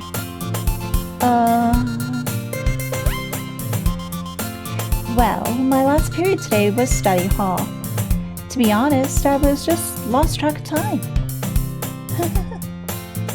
That makes no sense though. You would have heard the bell ring at least. I must have not heard it since I was practicing piano. Piano? I wasn't aware that you played music as well, Monica. Well, I don't really. I just kind of started recently. I've always wanted to learn piano. That's so cool. You should really play something for us, Monica. Monica looks at me. Maybe once I get a little better, I will. Yay! That sounds cool. I also look forward to it. Is that so? In that case, I won't let you down, Astray. Monica smiles sweetly. I didn't mean to pressure or anything like that.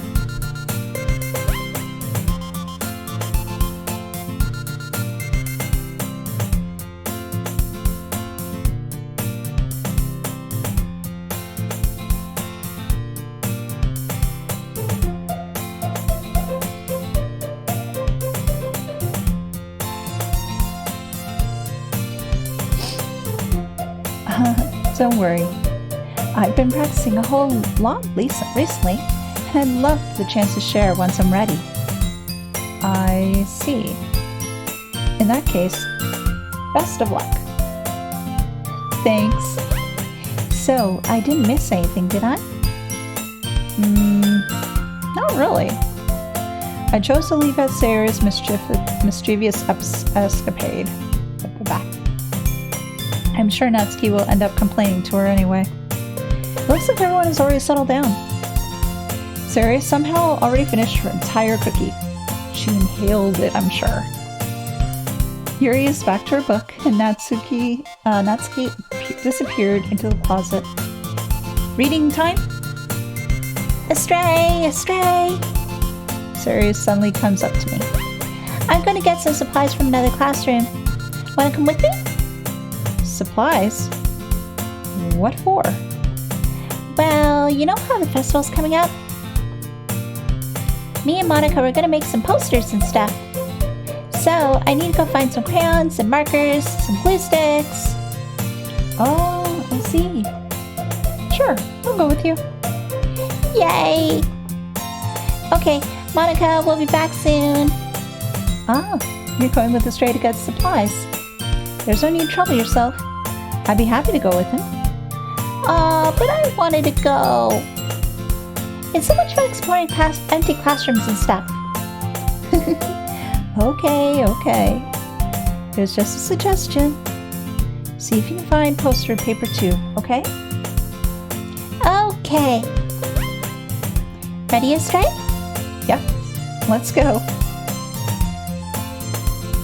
Sayori and I exited the club room. I follow behind as Sayori hums and skips around the hallway. Honestly, it feels like I'm taking a kid to the mall or something. Sayori finds pleasure in the simplest things sometimes. Hey, Sayori. What exactly are we doing for the festival anyway? I'm not sure how you make an event out of literature. Me and Monica have it all planned out. Don't you worry. Is that so? Yep. We're gonna do a poetry performance. Performance? What kind? Well, everyone's gonna take turns on stage and recite their favorite poems. Ah, that sounds, kind of dull. Astray! You're not thinking about it the right way at all. It's not just about reading poems. It's about performing them. Like you say the lines of a poem like, between my feet, the last remaining flower beckons to me. I twist the stem, feeling freeing it from its clinging roots, caressing the final joyous moment between my fingers. But to what ends have I summoned this joy? For now, when I look in every direction, the once prosperous field before me is but a barren wasteland. Like that! Sayori, how do I put this? I'm sure it's just me, but it's impossible for me to take you seriously when you talk like that. You meanie. I'm working super hard on this, you know? I know. I just meant that it's pretty unordinary contrast to your cute self. Don't say that, that's embarrassing. But I guess that means I'm doing a good job. Yeah, I guess so. I'm so excited. Oops. My mic. The festival is gonna be so much fun. Sari spins herself around in the hallway again. Oh my gosh, I think she is a little kid in disguise. Hey, Astray, is the classroom over here empty? Oh, sorry. That wasn't a question, that's more of a statement. Hey, Astray, this classroom over here is empty. Let's begin the mission. The mission, eh? It's been a long time since I spent my time with Sari like this. But in the end, well, she hasn't changed one bit. She's nothing but a ball of sunshine, drawing happy vibes from the world around her. It's a pretty nostalgic feeling for me. As years went by, I began to hold myself up in my room more and more. So going adventuring with Sari brings about a special sort of feeling I forgot I had in me. The two of us enter the classroom. Sari heads straight into the closet, and I follow. Let's see what we have here. Crayons! Sari pulls out a box of crayons from the shelf. They're the best brand, too. They're kind of dirty, though. Sari starts pulling various crayons out of the box, reading the color names. All right, well, that's one down. Don't get distracted. We still need to find... Wait. I'm looking for my favorite color. Fine. Then at least move aside so I can look for the poster paper. Oh, I dropped one by accident. Ow! Sari bends over and smacks her forehead right into the shelf.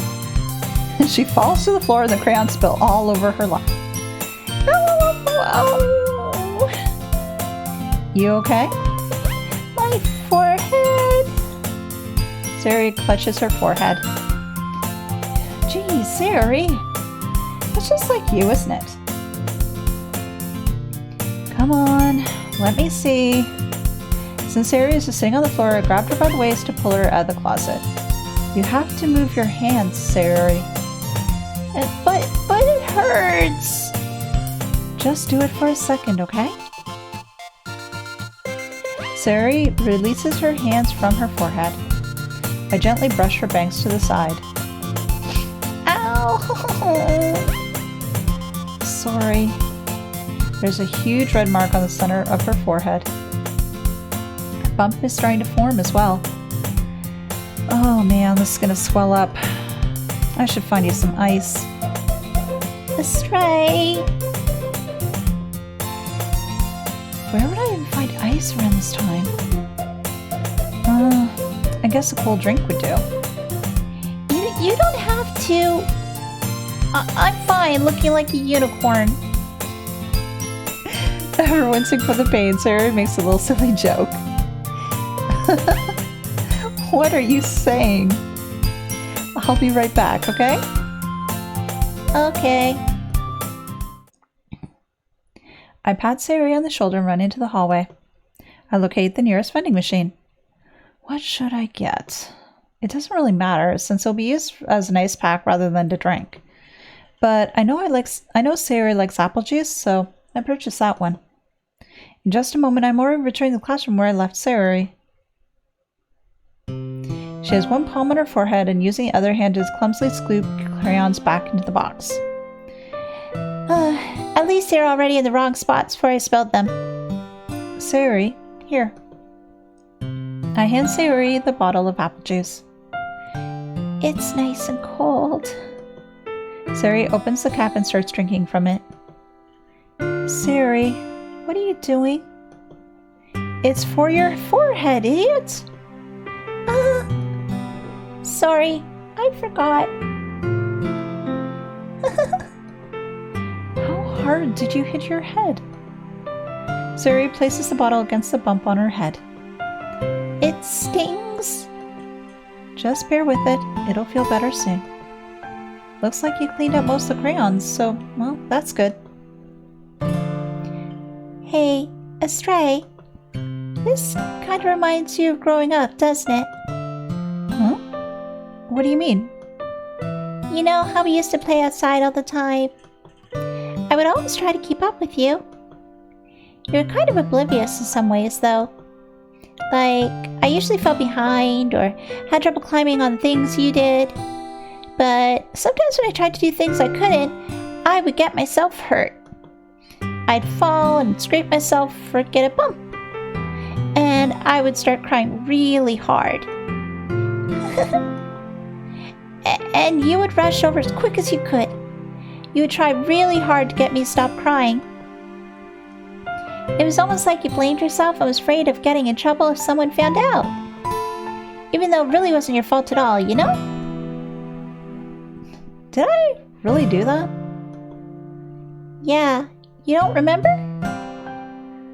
Come to think of it, maybe I do remember a little bit.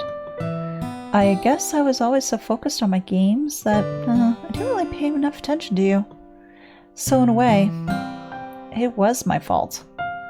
Kind of like this time too.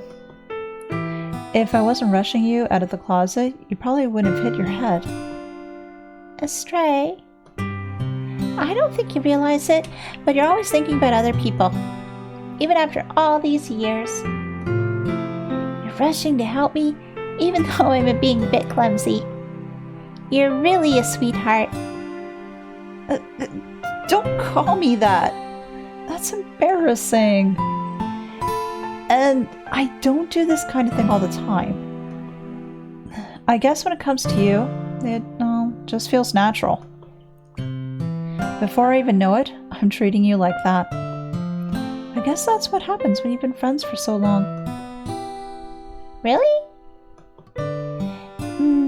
Maybe you're right. Astray.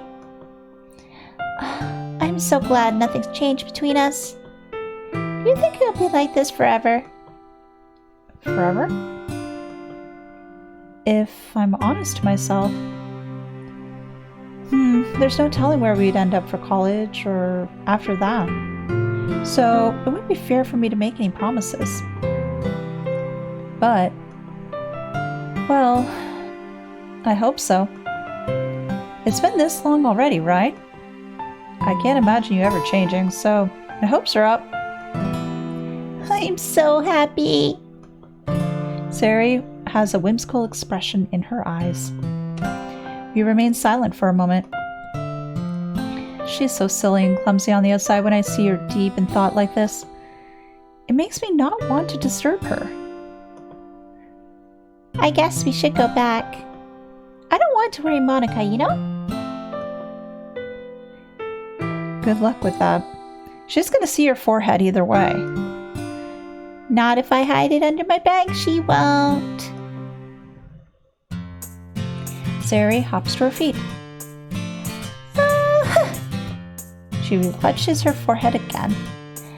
Don't stand up so fast after hurting yourself. Well, I guess it's too late now. Anyway, let's go. I follow Sari out of the classroom. Sari plays with her bangs to try to hide the bump, but without much success. In a moment, we make it back to the club room. Ah, you're back. Good timing. I was just about ready to start with sharing our poems. Huh? Sari, your forehead. She's fine. Don't worry about... I was playing with the crayons and smacked my forehead into the shelf.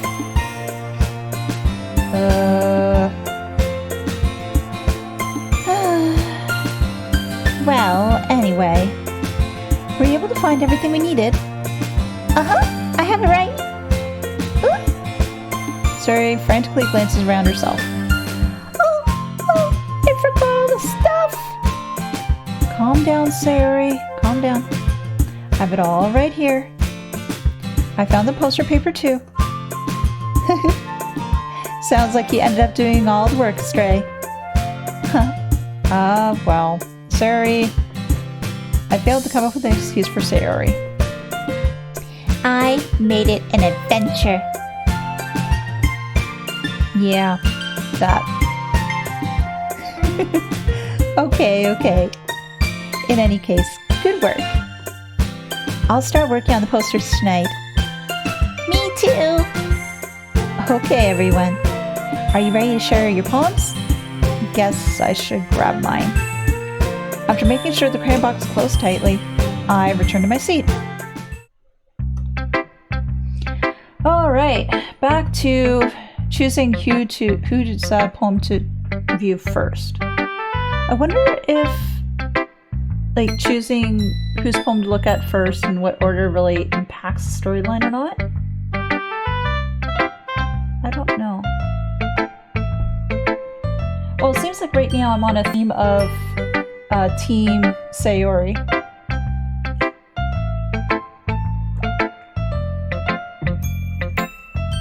So I guess we'll continue with the team and then go our way down as before.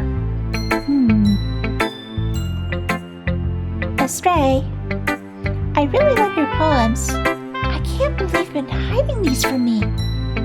Huh? I'm not hiding anything. But your poems are so good. Yesterday's and this one too. You can't tell me you haven't done this before. I mean, you're really the only one who feels that way, so... Huh? No way. Not even Natsuki? Well, I guess Natsuki is the least likely to admit as to how much she likes something. But I don't think it's that. It's like that. What do you mean? Well, I guess I'll be honest about it. It's a lot easier to write poems when I'm thinking about you.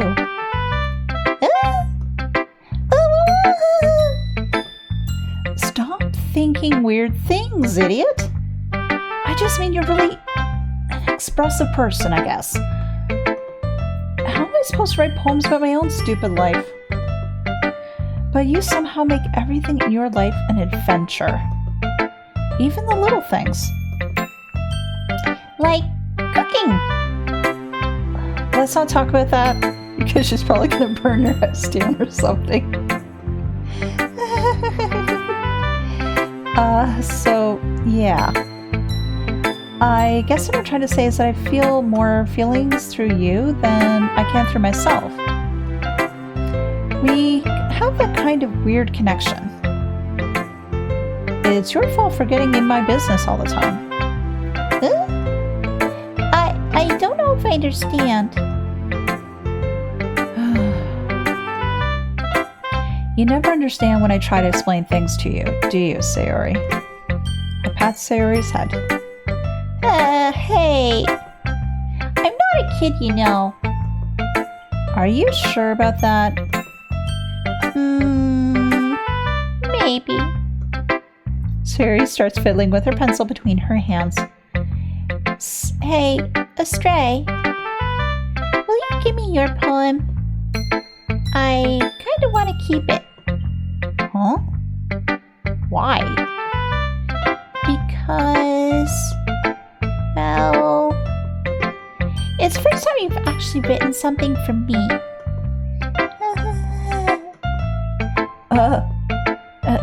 Sayori, you misunderstood. I didn't write this for you.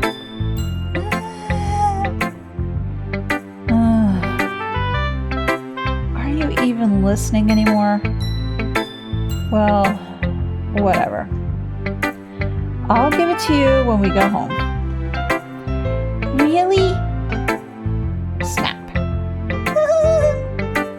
I broke my pencil. Sayori hastily bends down to pick up the piece she dropped.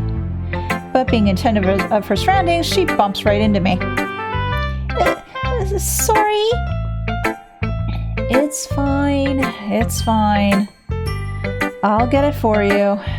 I bend down and pick up the broken pencil.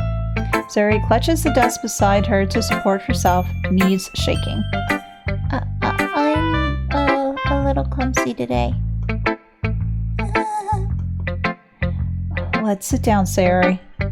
Yeah. I grab Sari's arm and help her sit at the desk.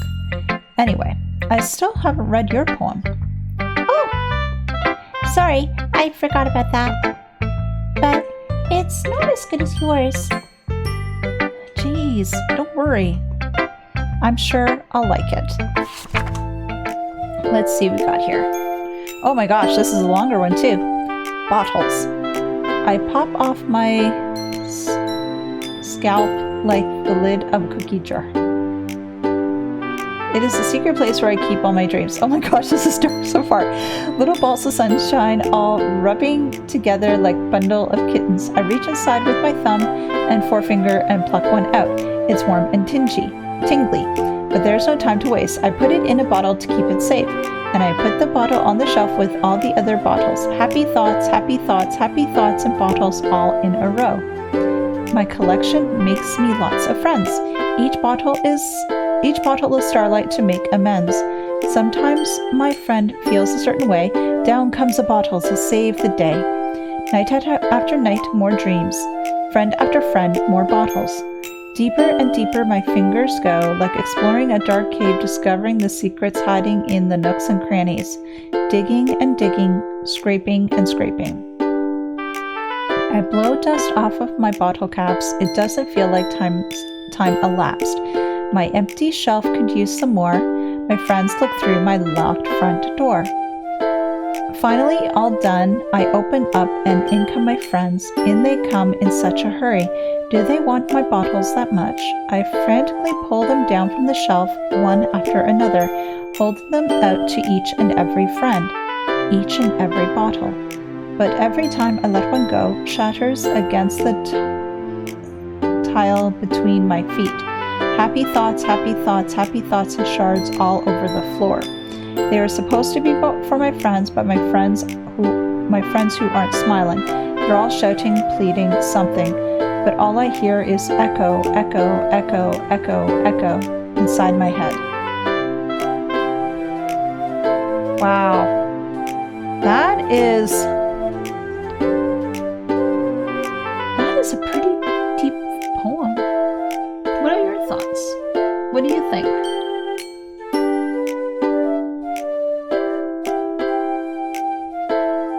This is much different compared to her last poem. This feels a lot darker.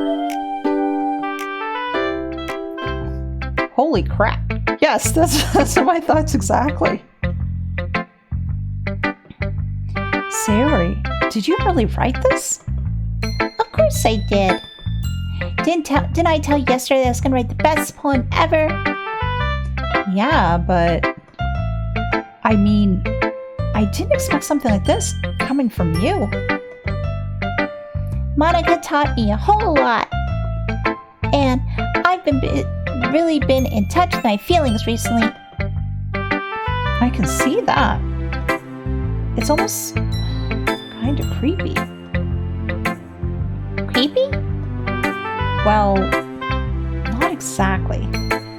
Maybe because I'm so used to you being cheerful. Well, never mind.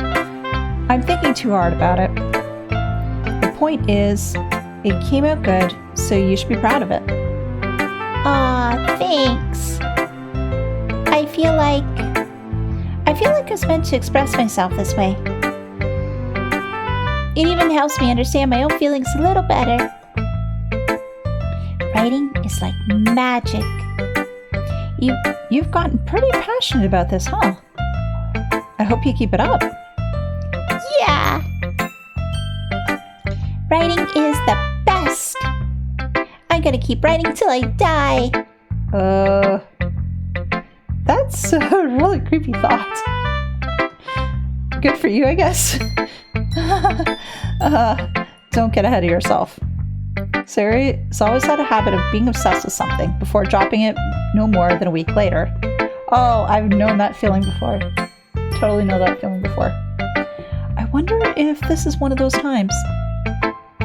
but seeing the passion in her eyes makes it hard for me to be pessimistic. Alright, next is Natsuki.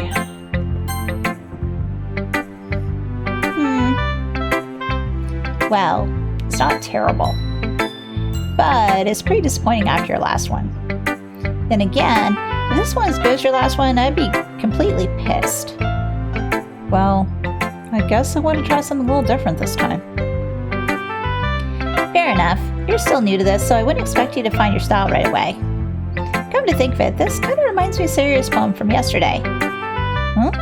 You think so? Yeah, well, I guess you've been friends with her for so long, you might be on the same wavelength. But you never really struck me as her type. Saria has a type all of a sudden? Well, I don't know. Well, honestly, how can someone so fluffy spend so much time with someone like you? It's like she's dragging around a dead weight. Ugh, that was a little unnecessary. But think of it this way. If it weren't for me, she'd probably be just fly away like letting go of a balloon. You could say that we take care of each other in our own little way. Whatever it is, I don't get it. Oh yeah, I'm supposed to show you my poem. Here. Okay, what do we got? Oh. Interesting. Amy likes spiders. You know what I heard about Amy? Amy likes spiders. Icky, wriggly, hairy, ugly spiders. That's why I'm not friends with her. Amy has a cute singing voice. I heard her singing my favorite love song. Every time she sang the chorus, my heart would pound to the rhythm of the words. But she likes spiders. That's why I'm not friends with her. One day, I hurt my leg really bad. Amy helped me up and took me to the nurse. I try not to let her touch me. She likes spiders, so her hands are probably gross. That's why I'm not friends with her. Amy has a lot of friends. I always see her talking to people. She probably talks about spiders. What if her friends start to like spiders too? That's why I'm not friends with her. It doesn't matter if she has other hobbies. It doesn't matter if she keeps it private. It doesn't matter if she doesn't hurt anyone. It's gross. She's gross. The world is better off without spider lovers, and I'm gonna tell everyone.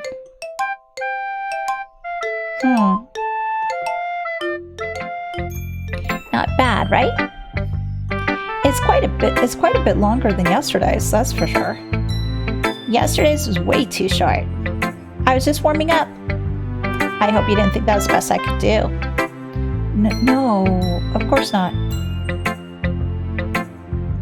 Anyway, the message is pretty straightforward in this poem. I doubt I'd have to explain it. Sometimes you can explain complicated issues with much simpler analogies. And it helps people realize how stupid they're being. Like, anyone could agree that the subject of this poem is an ignorant jerk. Do you know people like that? Of course. It's like how everyone thinks that doesn't matter. It can be about anything. I wrote to be easy to relate to. Everyone has some kind of weird hobby or guilty pleasure. Something you're afraid people might find out about, or they'd make fun of or think less of you. But that just makes people stupid. Who cares what someone likes as long as they're not hurting anyone and makes them happy? I think people really need to learn to respect others for liking weird things. Well, you're definitely right. At least I can relate to that. And I'm sure a lot of other people can too. It's what I do best, after all. I don't like writing unless there's a good message to take away from it. Like, conveying emotion is important. But I want to make people think, not just feel. Remember that. I'm going to write a good one for tomorrow too, so look forward to it. Okay. I need a bit of water. My throat is killing me.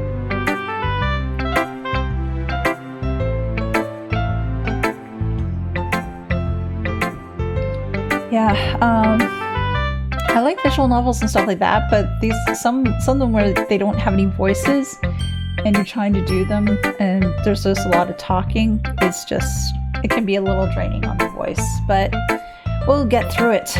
Soldier through.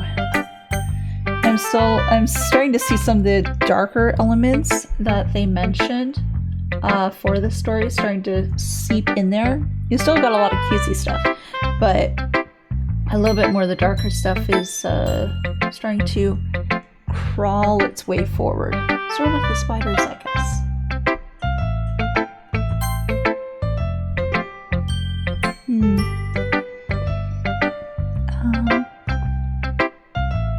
Are you still mad at me? Huh? For disrespecting that ski yesterday? Because reading this poem. Now I know why you got mad at me. Because you prefer her writing over mine. That's not really true. Meaning, when I disrespected her, I disrespected you too, didn't I? Oh no. Yuri, you might be reading into this a little bit too much.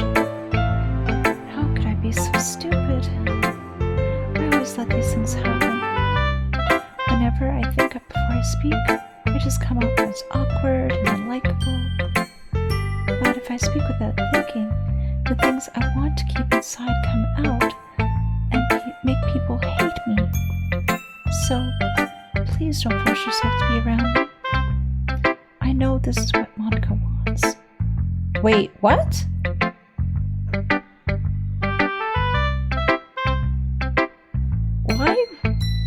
Why bring Monica into this?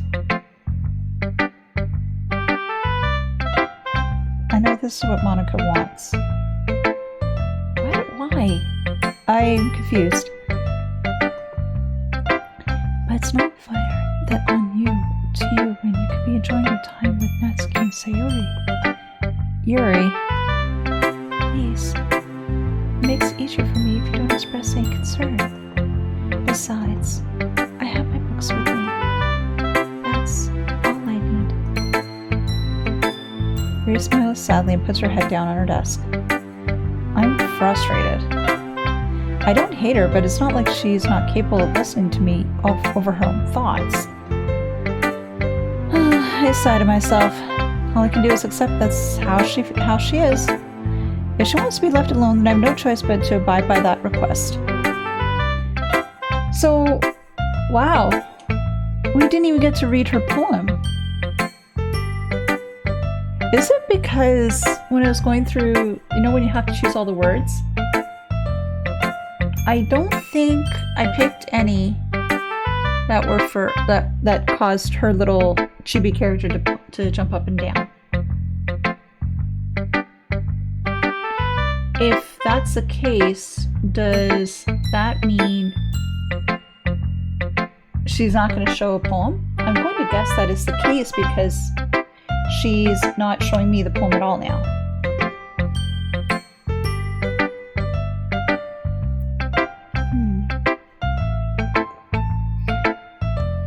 Interesting. Okay. Alright, Monica, what do you have to say? Hi again, Astray. How's the writing going? Alright, I guess. I'll take that. As long as it's not going to be bad. I'm happy that you're applying yourself. Maybe soon you'll come up with a masterpiece. I wouldn't count on that. You never know. Want to share what you wrote for today? Sure. Here you go. I gave my poem to Monica. All right. It's pretty good. It makes me think of Sayori, like that other one you wrote. You two are like a dynamic duo. That's, kind of exaggerating it. Yeah, probably. But you do spend a lot of time with her even this club, don't you think? Then again, I don't blame you for being a little shy. I'm not shy, it's just... I'm just teasing. but I know it takes a bit of time to make friends with everyone. But Yuri and Natsuki are super interesting people, so don't be afraid to give them their share of time. And you can talk to me every now and again too. I'm not like unapproachable or anything, am I? No, it's nothing like that. I'm just still getting used to being here, that's all. Yeah. I'm sorry I was putting pressure on you or something. I really didn't mean it like that. No, don't worry. It's okay, it's okay. I get what you're saying. Well, alright. But anyway, you want to read my poem now? I really like the way this one turned out, so I hope you do too. Alright, let's take a look. Save me, okay? The colors, they won't stop. Bright, beautiful colors. Flashing, expanding, piercing, red, green, blue. An endless cacophony of meaningless noise. The noise, it won't stop. Violent, grating waveforms, squeaking, screeching, piercing, sine, cosine, tangent, like playing a chalkboard on a turntable, like playing a vinyl on a pizza crust, an endless poem of meaningless. Scrolling down, load me.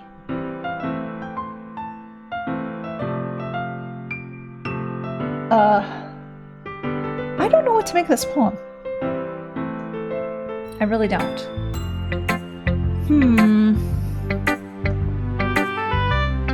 It's even more abstract than your last one, huh? I guess it's just the way I write. I'm sorry if you don't like it. No, I never really said that. It's just kind of a thing I've never really seen before, I guess. I kind of like playing with my space on the paper. Choosing where and how to space your words can totally change the mood of a poem. It's almost like magic. The way I wrote the lines really short makes it feel like they're trying to speak over the noise. I see. It's still hard for me to tell what it's about, though. Sometimes asking what a poem is about isn't the right question. A poem can be as abstract as a physical expression of a feeling, or a conversation with the reader. So, putting it that way, not every poem is about something. Anyway, here's Monica's writing tip of the day. Sometimes you find yourself facing a difficult decision. When that happens, don't forget to save your game. Wait, what?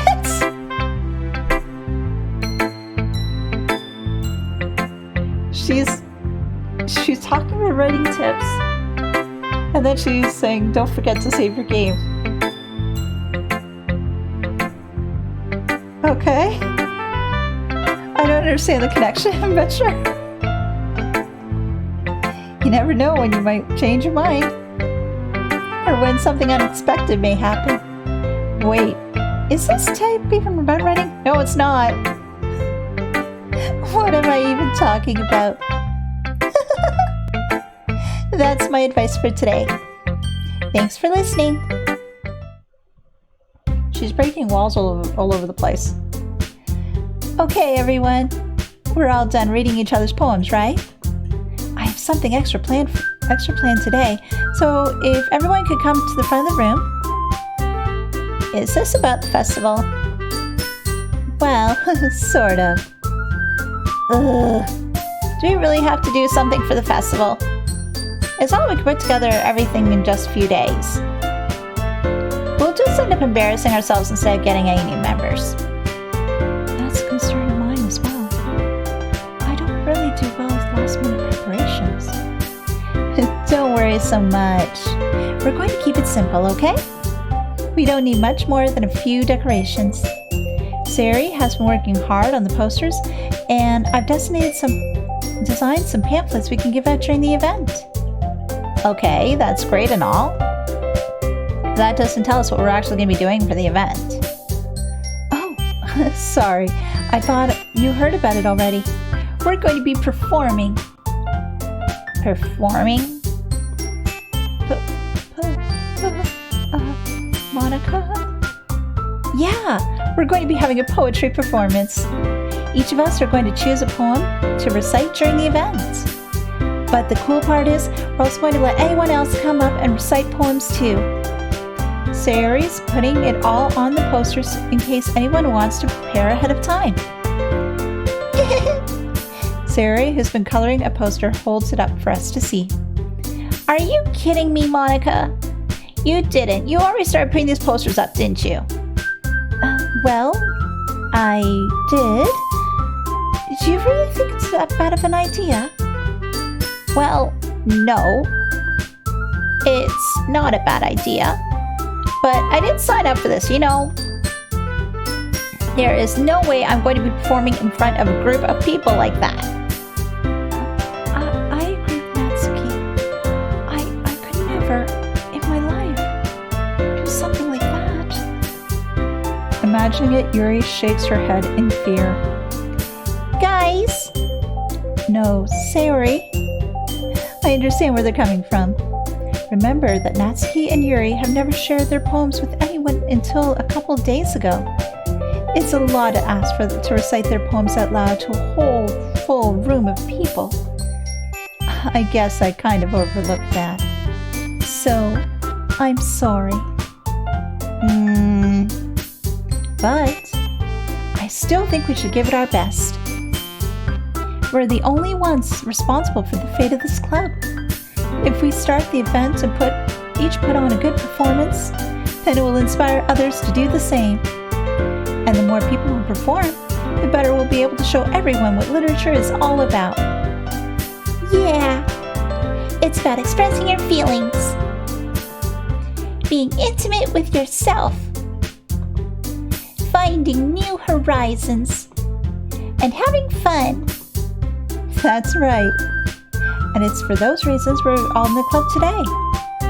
Don't you want to share that with others? To inspire them and to find the same feelings that brought you here in the first place? I know you do. I know we all do. And if all of it takes is standing in front of the room for 2 minutes and reciting a poem, then I know you can do it.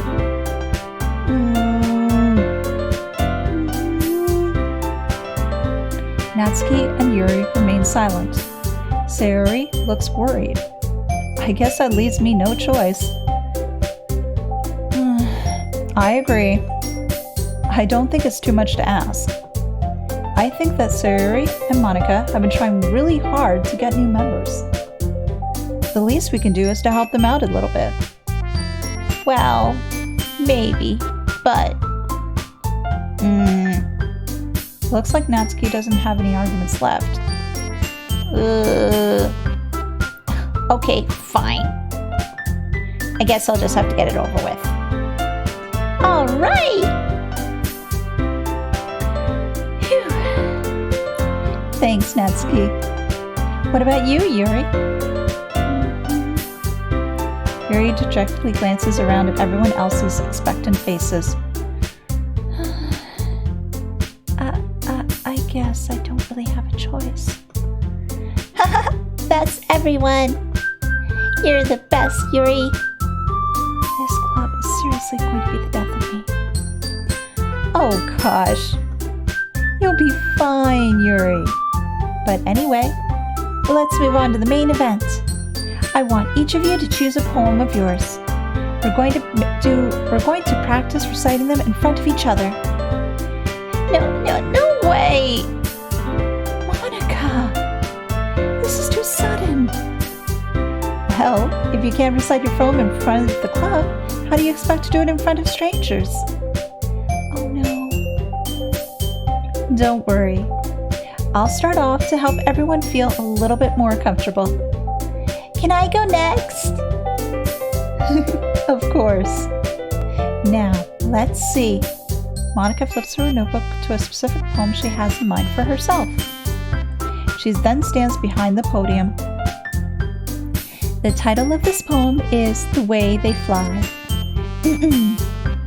Monica begins reciting her poem. Her clear, confident voice fills the room.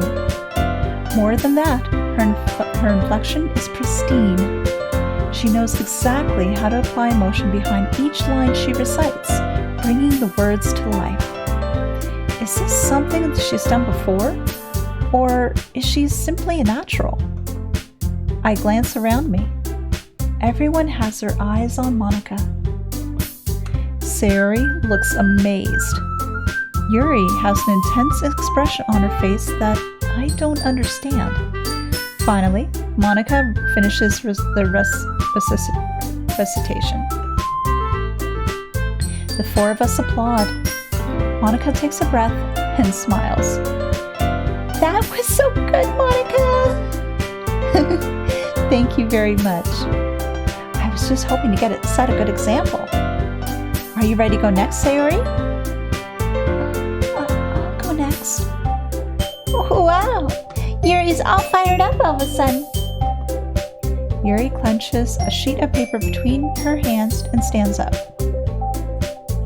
Keeping her head down, she walks quickly over to the podium. This poem is called... You can do it, Sayori! It's called After Image of a Crimson Eye. Yuri's voice shakes as she starts reading the poem. Just a moment ago, she practically refused to do this. Why is she suddenly putting in so much effort? As Yuri gets past the first couple of lines, her voice changes. It's almost like what happens when Yuri gets absorbed into her books.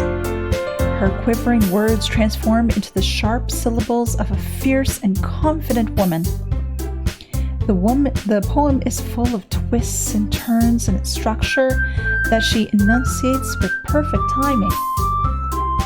This must be a rare glimpse into the whirling fire Yuri keeps concealed inside of her head. Suddenly, she's finished. Everyone is stunned. Yuri snaps back into reality, glances around her as if she bewildered even herself. It's up to me to save the situation. I'm the first to start applauding. Everyone joins me afterwards and we give Yuri the recognition she deserves. It's not that we didn't want to applaud her, but we were so caught off guard that we must have forgotten. As we applaud, Yuri holds the poem to her chest and rushes back into her seat. Yuri, that was really good. Thank you for sharing. Looks like Yuri is down for the count. Okay, I guess I'm up next then. Sayori hops out of her chair and cheerfully walks to the podium. This one is called My Meadow.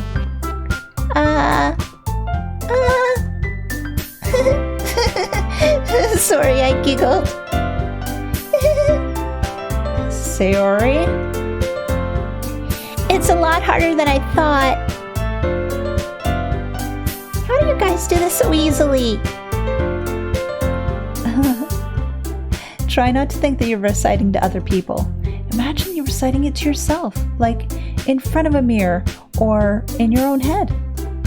It's your poem, so it'll come out the best way in that way. I see. Okay then. Sayori begins her poem. Somehow, it feels like her soft voice was made as a perfect match.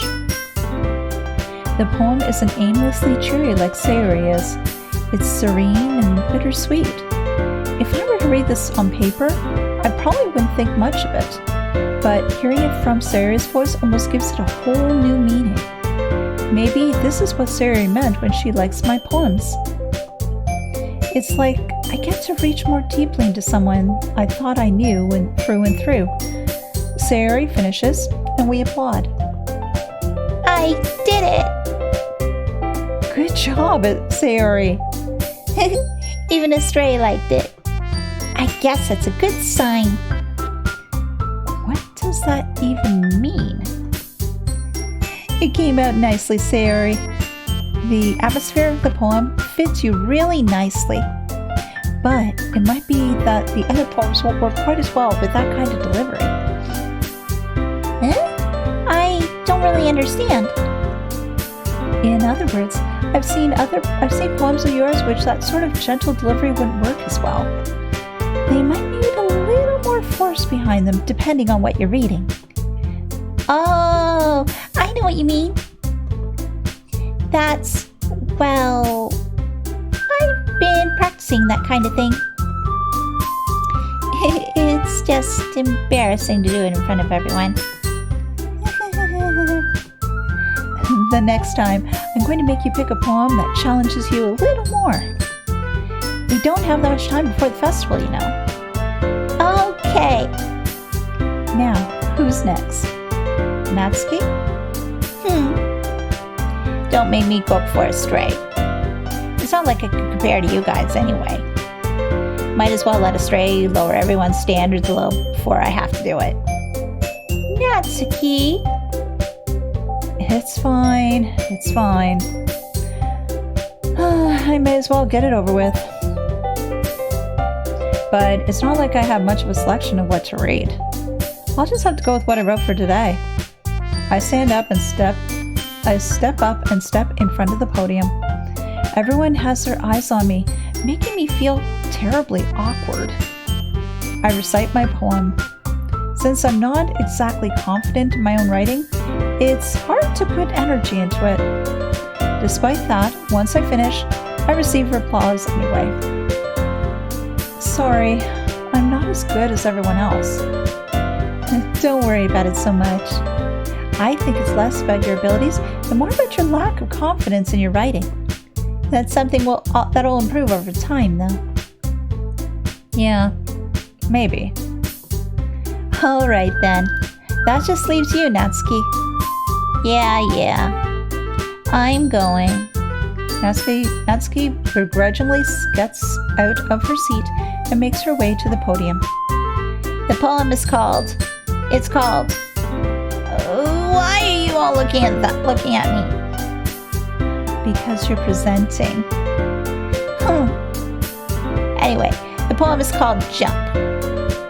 Natsuki takes a breath. When she starts reciting the poem, her sour attitude disappears a little. While she's still a little unenthused, her poem has a rhythm and rhyme to it. It's Natsuki's trademark style, and it works surprisingly well when spoken aloud. The words feel like they bounce up and down as if giving life to the poem. Natsuki finishes, and everyone applauds. She huffs back to her seat. That wasn't so bad, was it? Easy for you to say. You better not be making me do that again. Well, do you feel less prepared enough to recite a poem in front of other people? I mean, doing it in front of other people would be way easier. I can put on whatever face I want for other people. But when it's my friends, it's just embarrassing. That's the surprise, Natsuki. I think you'd be the other way around for me. Well, that's just how it is, so... Well, I guess that in that case, you won't have much to worry about at the festival. That said, I want to thank everyone for coming through. It might be hard, but I hope that you have an idea as to what it's like now. Make sure you pick a poem and get enough practice in before the festival, okay? I'll be making pamphlets, so let me know ahead of time what you'll be reciting. Jeez. I should probably find some other poem to recite instead. That's fine too. It doesn't have to be your own. I'm already pleasantly surprised you're putting in all this effort for the club. It makes me really happy. Yeah, no problem. Okay, everyone. I think that's about it for today. I know the festival's coming up, but let's try to write poems for tomorrow as well. It's been working out really nicely so far, so I'd like to continue that. As for the festival, we'll be planning tomorrow, and then we'll have the weekend to prepare. Monday's the big day. I can't wait! I can do this. I can do this. All right. I stand up. There's no way I'll be able to find the same enthusiasm that Siri and Monica, but I'll do my best to get through it, if it's for the sake of the club. and impressing Monica. Why do I care so much about Monica? Oh, hello, Matsu. Yes, I'm trying to enjoy this game. My throat's killing me though. It seems so far we're on the path with Sayori. At least that's what I'm feeling so far. And when I read the poems just not too long ago with the other girls, what was it? Yuri didn't want to really deal with me much. She didn't let me read her poem. And I'm thinking that's because when I chose the words last time, I didn't pick any words that made Yuri jump up and down. They were Sayori's and a little bit of Natsuki's.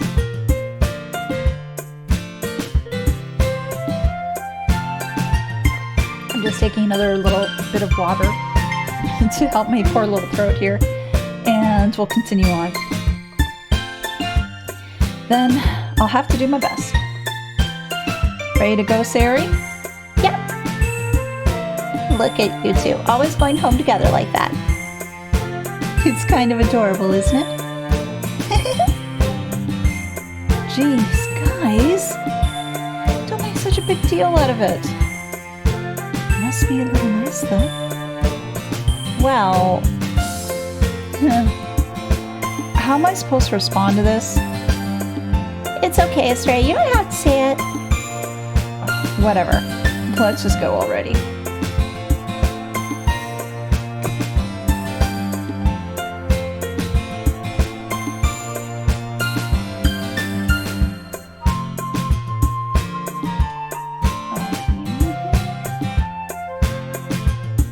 I walk home with Sayori once more.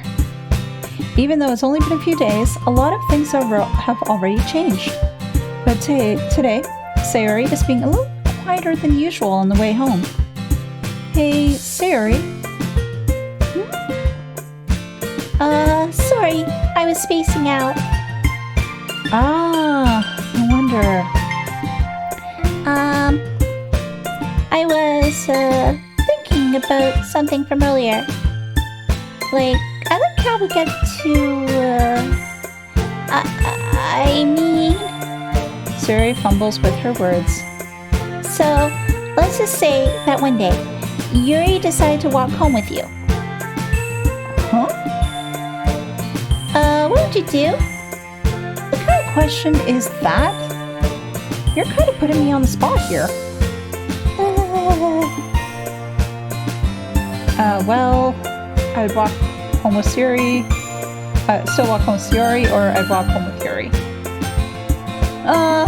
Since I already jumped into this Sayori puddle, I'm gonna go there.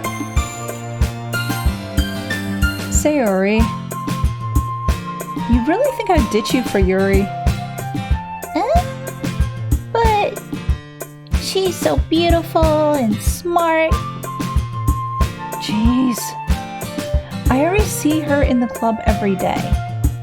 Besides, you always seem to really like going home together. I wouldn't just ruin that for you. You're so silly, Astray. You think about me too much sometimes. Yuri would deserve it if she wanted it, so... Sayori, I've already made up my mind. I really can't figure it out sometimes. Sorry.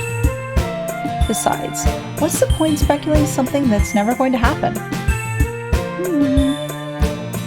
The conversation trails off. It's kind of a weird thing for Sayori to care so much about, but I want to respect her and keep her happy too. Then again, the festival is only a few days away. Who knows what'll happen in that time? That's true. Who knows? Oh, I get to pick some more words. Oh boy. Oh, what to pick?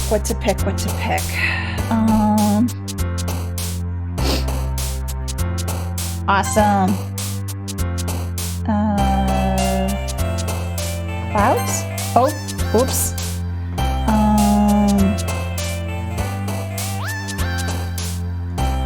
Journey. Oh, darn it. Let's see. Cheer.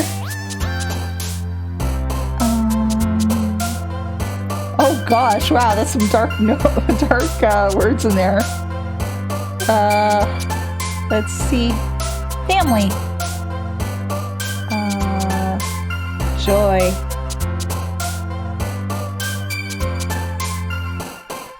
Pure? Oh, oops. Let's see. Shopping. Oh, really? I thought that might have been a Siri thing. Okay, maybe not. Sunset.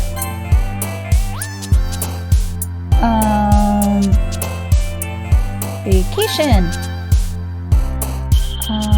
Let's see. Together.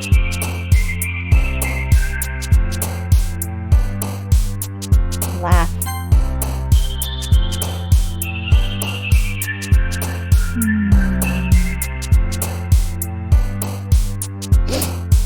Clumsy. Let's see. Treasure.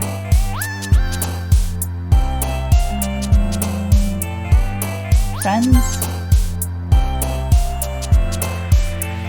Headphones. I need a new pair of headphones.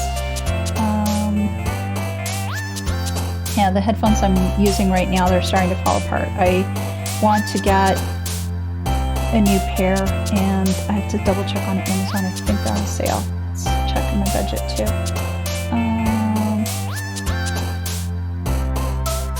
Promise.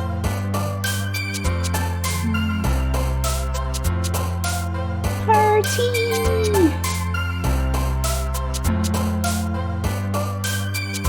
Squirrel. Oh, okay. And last one. Holiday.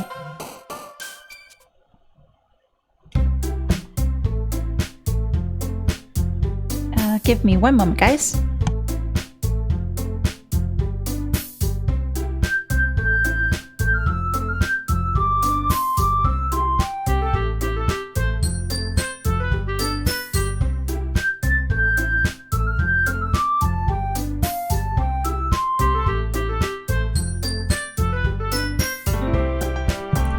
Sorry about that.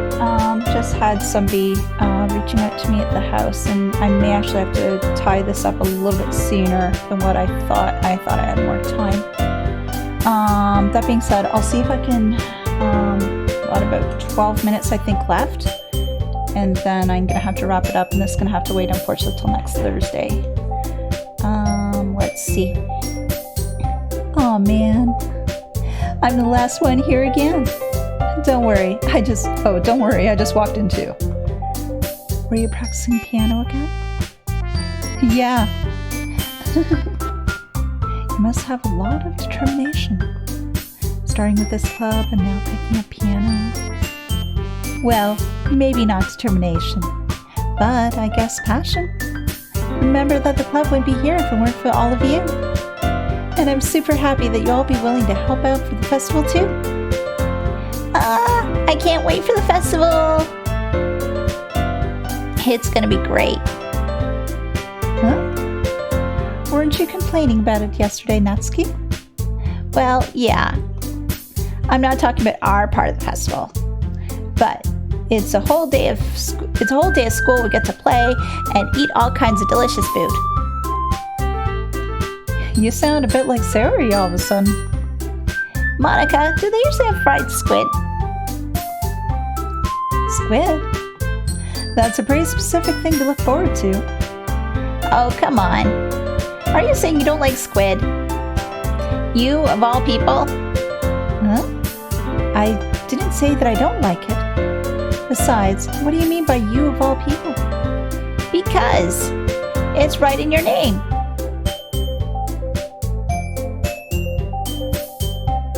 Okay, I'm not getting the connection here. Monica.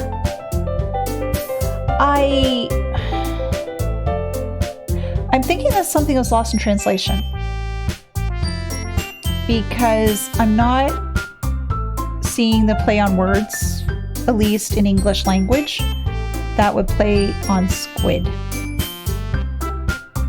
So maybe that is like something that was in the original language this game was in, and then with the translation, the joke was sort of lost. At least that's what I'm thinking of at this point. That's not how you say my name at all. Also, that joke makes no sense Oh my gosh, what the heck? Oh man. Even the game's like indicating now that it doesn't make sense in translation. Oh man. Never mind. Let's just focus on our own event for now, okay? Fine. Your reactions aren't as fun as Yuri's or Sayori's anyway. Excuse me? Where is Sayori anyway? Oh, there you are. Sayori is sitting at a desk in the corner of the room, looking down at nothing. I walk over to her. Hey, Sayori. I wave my hand in front of her face. Huh? You're spacing out again. Sorry. Don't mind me. You can go back to talking with everyone else. Huh? Is everything alright? Of course. Why wouldn't it be? It just feels like you're, a little off. Sorry for assuming things. Geez, you worry too much about me. I'm fine, see? Don't let me distract you from having fun with everyone. Well, alright. If you say so. I worriedly glance at Sayori before turning back towards everyone else. But the conversation has already dispersed with everyone back at their usual activities. Maybe I should ask Monika if she's noticed anything about Sayori recently. Since they've been preparing for the festival, they must be spending a lot of time together. I timidly approach Monika, who is shuffling through some papers at her desk. Stray, what's up? Hey, this may sound a little strange, but have you noticed anything up with Sayori recently? Anything up with her?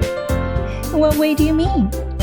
Maybe I'm just reading into it a little too much, but she seems a bit downcast today. Oh, you think so? I can't say I've noticed anything about her. Monika peers across the room at Sayori, who's idly dragging a rubber eraser up and down her desk. Yeah, something's got her today. Maybe there is something on her mind. But I'm surprised I'm not the one asking you, Astray. You certainly know her a lot better than I do. Yeah, but she's never really like this. She's always talked to me about things that bothered her. But this time when I asked her, she's really dismissive. Sorry, I know it's not your problem. I just wanted to ask you if there was anything, so I'll drop it for now. No. It's important to me too. I mean, I'm also friends with her.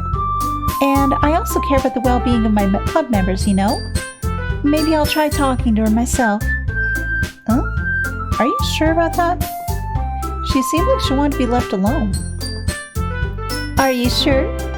Maybe she just had a hard time bringing it up with a person of interest. Person of interest? What do you mean by that? I'm saying that maybe the thing on her mind is you, Astray. Me? How on earth would you come to that conclusion? Well, I probably shouldn't be saying too much, but Sayori talks about you more than anything else, you know? She's been so much happier since you joined the club. It's like an extra light was turned on inside of her. What? No way. Sayori is always like that. She's always been full of sunshine. It's not any different than what it's always been. You're so funny, Astray. Have you ever thought about maybe you've always seen her so cheerful? Because that's just how she is when she's around you. I I've said too much. I'm sorry. What do I know anyway? I didn't mean to jump to conclusions, so you should just forget what I said. I'll try to talk to her, so try not to think about it for now. Ah. All right. Monica smiles meaningfully. I know what she said to forget about it, but I already know I won't be able to get her words out of my head. Monica stands up from her desk and walks over to the room to where Sayori is sitting. I watch her kneel down next to Sayori and gently talk to her. But she's keeping her voice so quiet that I can't hear her from here. I sigh and sit myself down. I know Sayori told me not to worry about her and to have fun with everyone else. But that's impossible to do when she's behaving like this. Exactly how much do I care about her that I'm letting this weigh down on me so much? Now it feels like I'm the only one behaving out of the ordinary. But there's nothing I can do besides wait for Monica. Okay, everyone. After some time passes, Monica calls out to the club room. Why don't we share our poems now? Before I know it, everything is back to normal. Everyone goes to retrieve their poems, and I do the same. I make eye contact with Monica, and she smiles at me. I wonder what she was talking about with Sayori.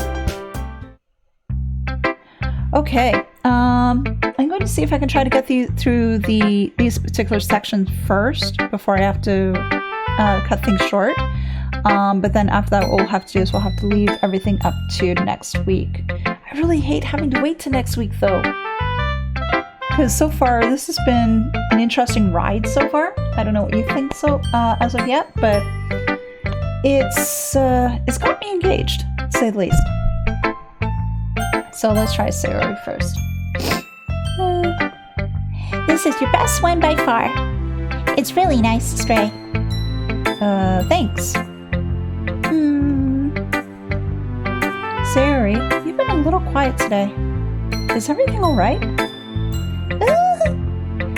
Of course. Everything is fine. Maybe I'm just a little tired today. Do you want to nap or something? No, that's silly. Don't worry about me, okay? I only want to see smiles on your face. Well, alright.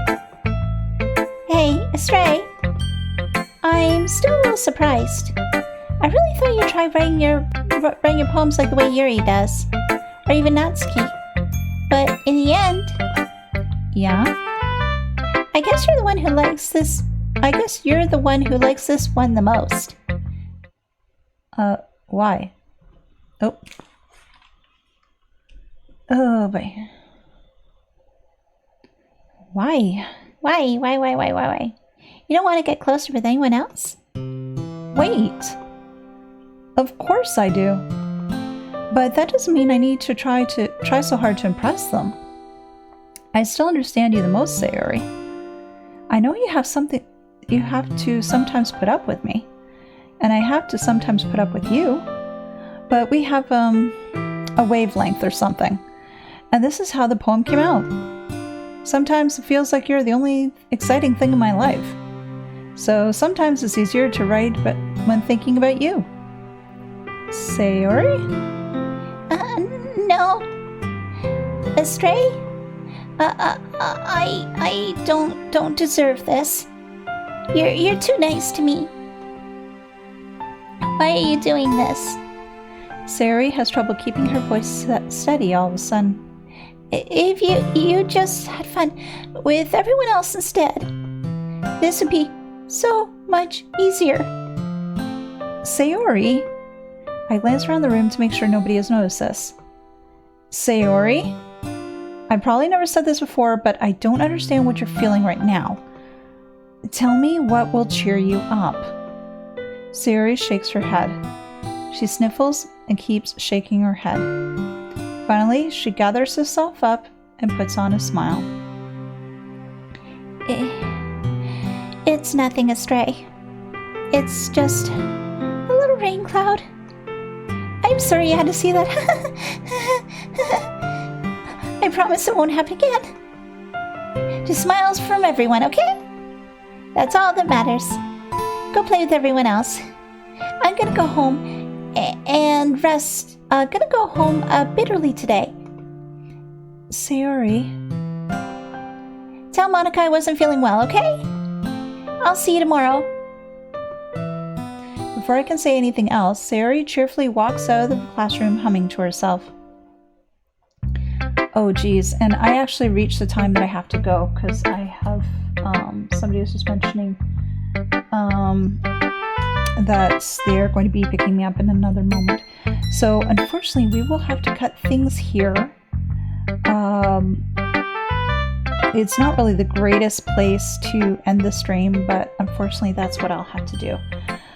Thank you so much for coming by today, watching the stream, watching me make a fool out of myself with all these voices. It's been quite a journey. I plan to pick this up next week on Thursday again, so hopefully we can get a little bit further. I don't know if we'll be able to finish up the game next time or not. I don't know as to really how long this game is and if there's alternate routes or how it all works. So next time what I'll do is I'll see how it goes. If we can finish it, that's great. If not, what we'll do is we'll carry on from there. But again, thank you so much for watching. Hope to see you again next week. If you're into Final Fantasy XIV, please feel free to pop by tomorrow because I'll be continuing on with that, and that is post-Titan fun. But again, thank you so much, and I'll see you next time. Have a great day.